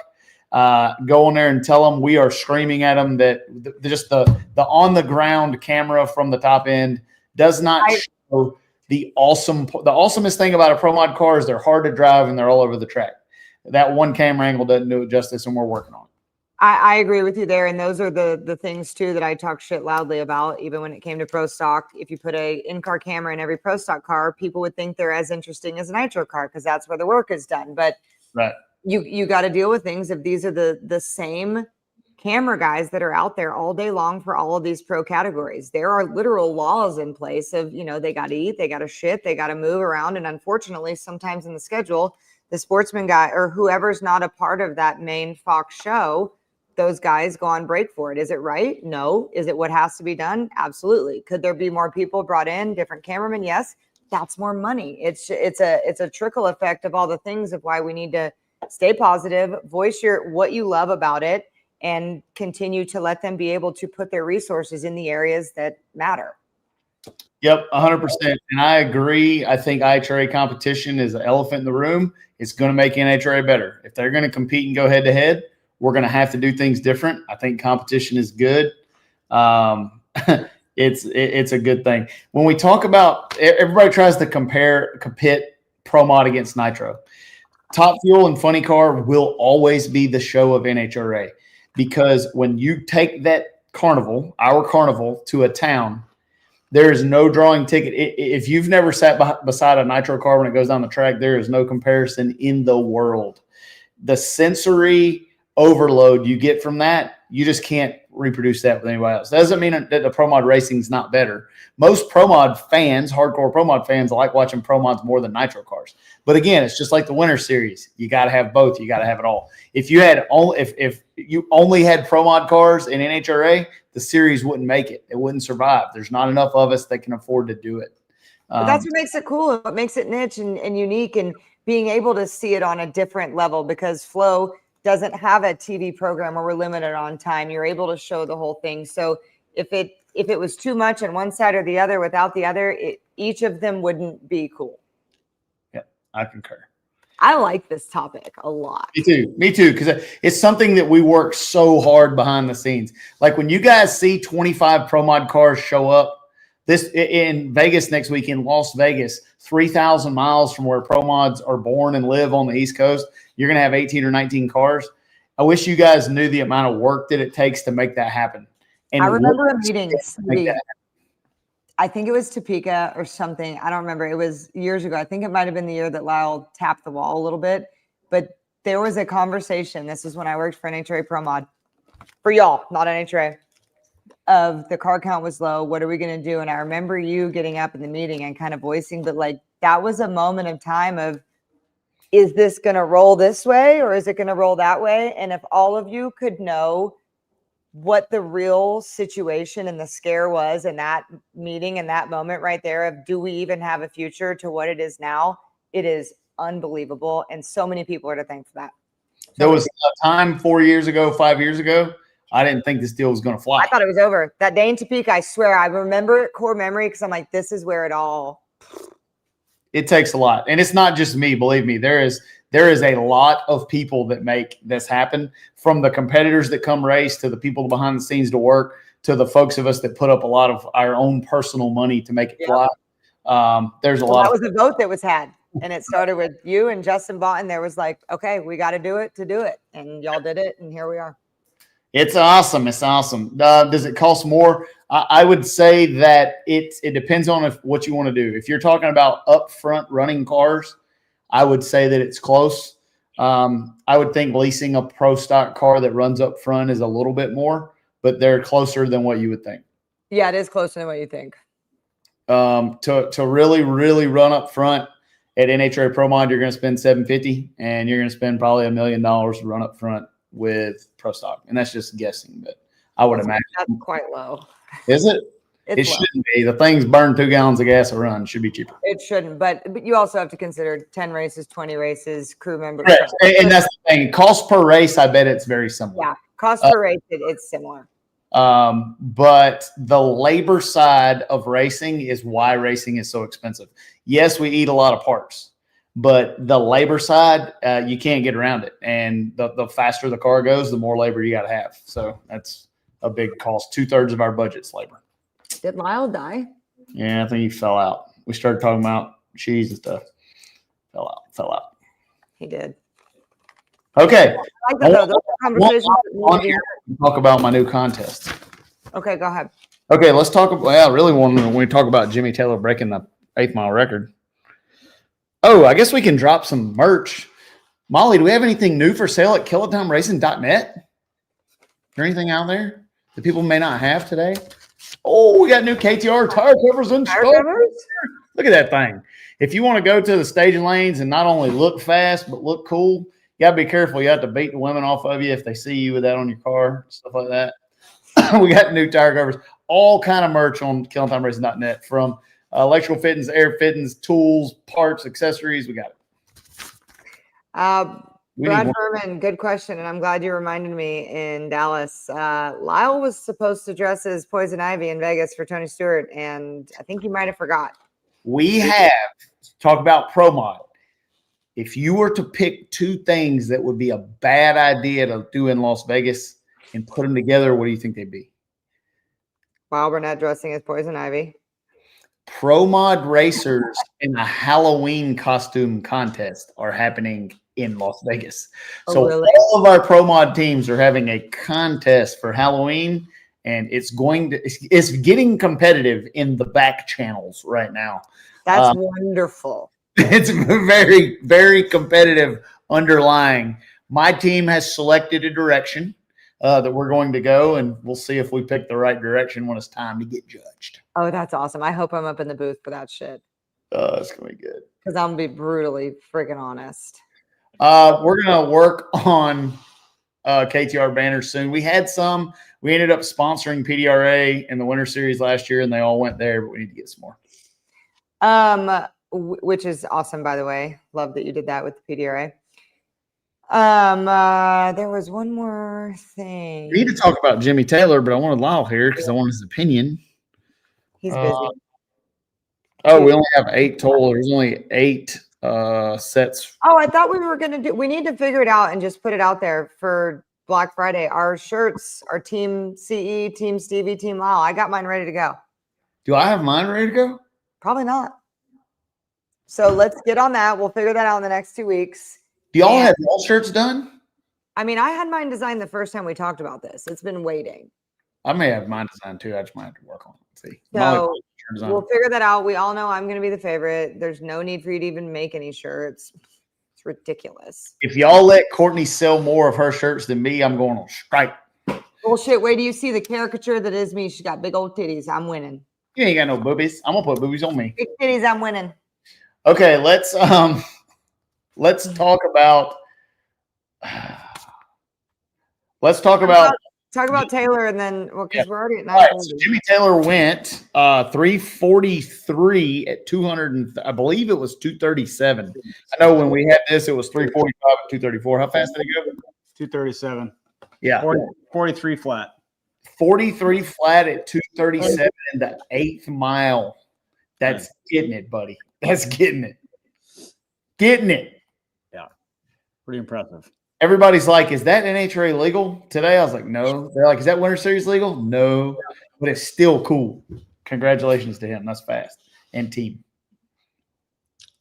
I said that today when it came through. I go, it's Tuesday. Where is you and why? So everybody keeps saying this. There is no competition. There is no class for that thing. So, like, this is just a bunch of guys going out and wanting to punch everybody in the mouth. There's no backing it up. There's no nothing. He's just saying, I got the quickest door car in the world, and I bet you can't take it from me. That's what he's saying. And everyone knows because they all saw. And as badass as that is, what people don't know is that Jason Scruggs has a brand new Outlaw car that he made 3 runs on and went 346 on the 3rd run. So, yes. There's other cars that have potential out there. Yeah, when you uncork one of these lightweight screw cars without all the bull crap that they make us run to slow us down to all the inferior combinations in the world, the screw car is still going to be the quickest thing at 8. I have nothing for that thing in the quarter, but when I decide to do that, it's going to be exciting. And there's no screw car going 237 to the 8th. That's not going to be able to do it. Very fast. We'll just have to get there quick. Yeah, they get there faster. It's going to be good. It's going to be good. Yeah, I would not want to see that thing run to the quarter mile ever. I don't want to see it. I don't want to be there when it happens. I don't want to watch it. Like, to put that in perspective, a really good funny car run will go like 312 at 290. So they're not that far off. Yeah, and what does a funny car weigh?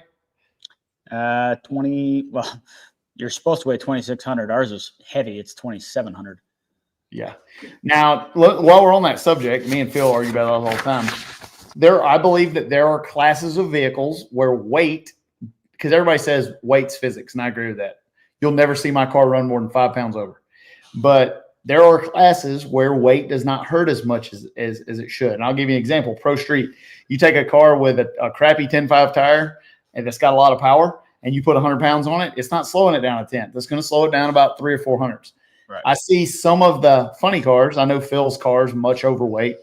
It runs better early than all the other funny cars because of the weight. Struggles a little bit out the back. But how much does that 100 pounds hurt you in performance? Yeah, I don't know the answer to that, but when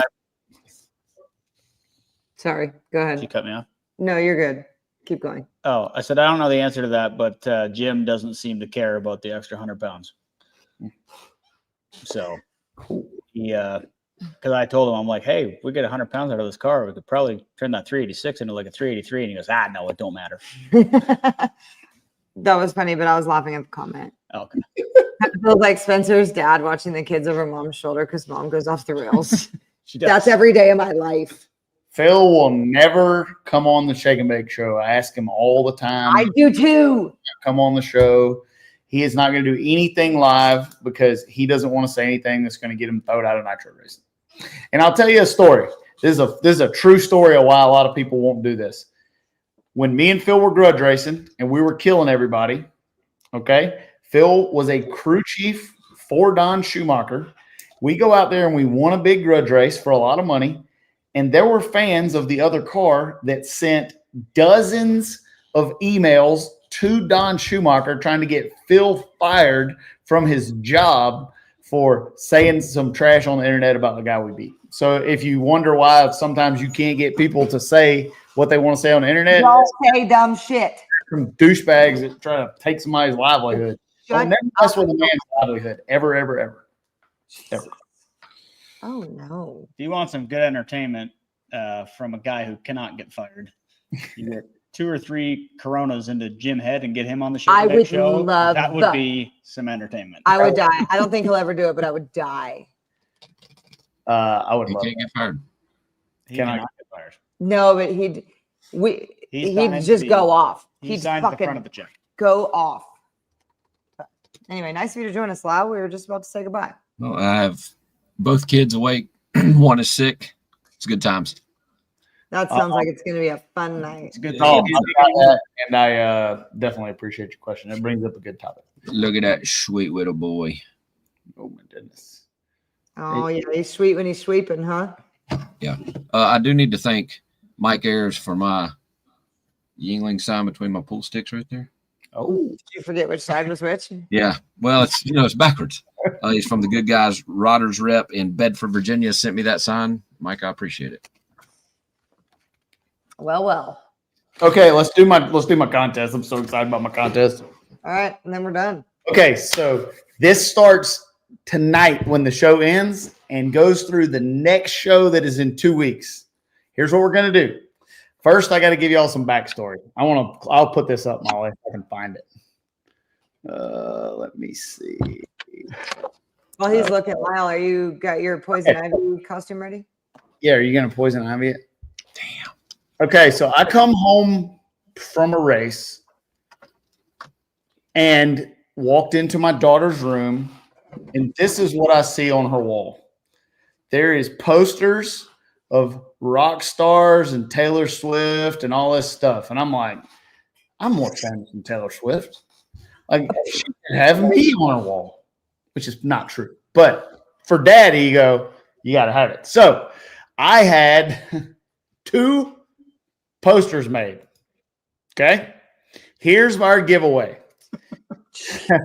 All right. We have a 3-foot by 2-foot signed Gap Band tour poster, which now the other one is over here on my daughter's wall beside Taylor Swift because I'm a little bit jealous. Here's the contest. Oh, yeah, that's my go to sleep time.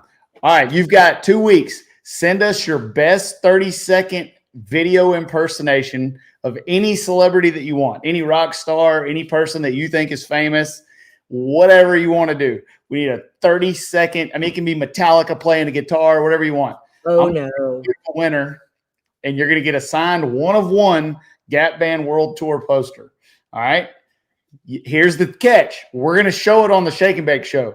So make sure whatever you send to us, you're okay with 50,000 people seeing it on the internet forever. So submit your entries to KTR Drag Racing on social media or info@killingtimeracing.net. We're going to have a winner, and then we'll probably have I'm sure there'll be some show some finalists. Oh, I'm sure there's going to be a very, very funny And some bloopers. Yeah, there's going to be some bloopers. We're going to have fun with this. So I'm 100% going to make one of Courtney. it can be Donald Trump. You can make fun of Courtney. You can make fun of Donald Long. Anybody that you want. 30-second. Oh, that's awesome. And we're going to get. I made 2 of those bad boys, so it's a pretty cool poster too. I'm good looking. So, good question. Does that have to be a music video? No, right? It just has to be an impersonation video. Whatever you want it to be. It can be stand-up comedy. You can do Dave Chappelle. I don't care. Just it's Shake and Bake funniest videos. I like. We that. should all make one of the other 2. Oh man. Just Oh, like a roast. I'm definitely doing it. John Force would work. That's great. Yeah, you can do John Force, whatever you want to do. Oh, this is great. So what I think we should do is Stevie, you pick your winner for the thing, but can get together some finalists, and me and Lyle get to pick our favorites as well for something. And we'll give away some shirts or something, some merch or something. I think it's gonna be fun. It'll be cool, and I already know that we're gonna get some zingers. Oh yeah, like your best Stevie, Courtney, or Lyle. That's an easy way to get a T-shirt. Yeah. We need Jeff. You can impersonate Jeffrey Barker. It'd be ChatGPT.com. Oh man, this is gonna be so good. Oh, that's good. Lyle, really quick, what'd you think about Jimmy Taylor's run? You were off when we talked about it. 340. I mean, Come on. I think going that fast period is pretty impressive. Pretty awesome. I think it'll spark the fire under several. I don't think he'll be the only one to attempt it. Maybe this year, but maybe not. But well, I know of at least one who has a fire under their ass to do it. So I am a little concerned about the quarter mile record. That's what I said. I do not want to see or be there if they decide to leg that thing out. You know, that's just, man, I mean, I worry more about the tire than I do anything else. But you know, if the windshield comes out, if the body breaks, like there's just so much that can go wrong. And like we said it the last time, when it goes bad, if it goes bad, it's going to be really, really bad, really bad. No shoots, you know, if it busts the shoots off of it when you pull them, like we don't know, you know, any of it. It's just not good. If you have a shoot failure, you're going in the net. Like it's just woof. I got a big old set of cojones, and I don't want to drive that thing quarter mile. Don't want to do it. Yeah, I can tell you from building some funny car bodies for Jim right now, they are built significantly different than a Promod. Yes. So like when I put the new front end on the Shadow after the Christmas tree incident, and I blew the front end off. We put the heavy one on it. We braced it. Like we did a lot. We built a chimney around it to hold it up. It's been to 3 races and it's still cracked to hell. I mean, you know what I'm saying? It runs 255 miles an hour. Yeah, like the funny car bare shell, I can walk up it and like not jump on it, but move around on it, and it does not move. Yeah, like they're pretty solid. Yeah, they also weigh like 127 pounds bare with nothing in them, no tree, no windows, no nothing. Double. Yeah. Yeah. I didn't know they were that heavy. Oh, they're tough. Yeah, you watch some guys that carry them things around, they're pretty swole up guys. Yeah. It takes 3 of them. So, hell yeah. We've passed our curfew, friends. All right, this was an awesome show. Lyle, Courtney, Spencer, I had fun. Thank you guys for watching. Y'all got anything else you want to say or talk about? Can't wait to see you in Vegas. Can't wait to see y'all in Las Vegas. If you're not ordering a leotard, a red wig, and some tights, there's something wrong with you. Woo! I sent you a rake. You send me the rest. I don't want to. Okay. Okay. Okay. I'll sponsor that. Yeah. Yeah. Yeah. You're kidding me? Wow. Thank you guys for watching. We love you guys. We'll see you. I'll wear it. Say something about his balls, I but was I going to put a didn't. Band-Aid on the Here's the balls. Roll that beautiful bean footage.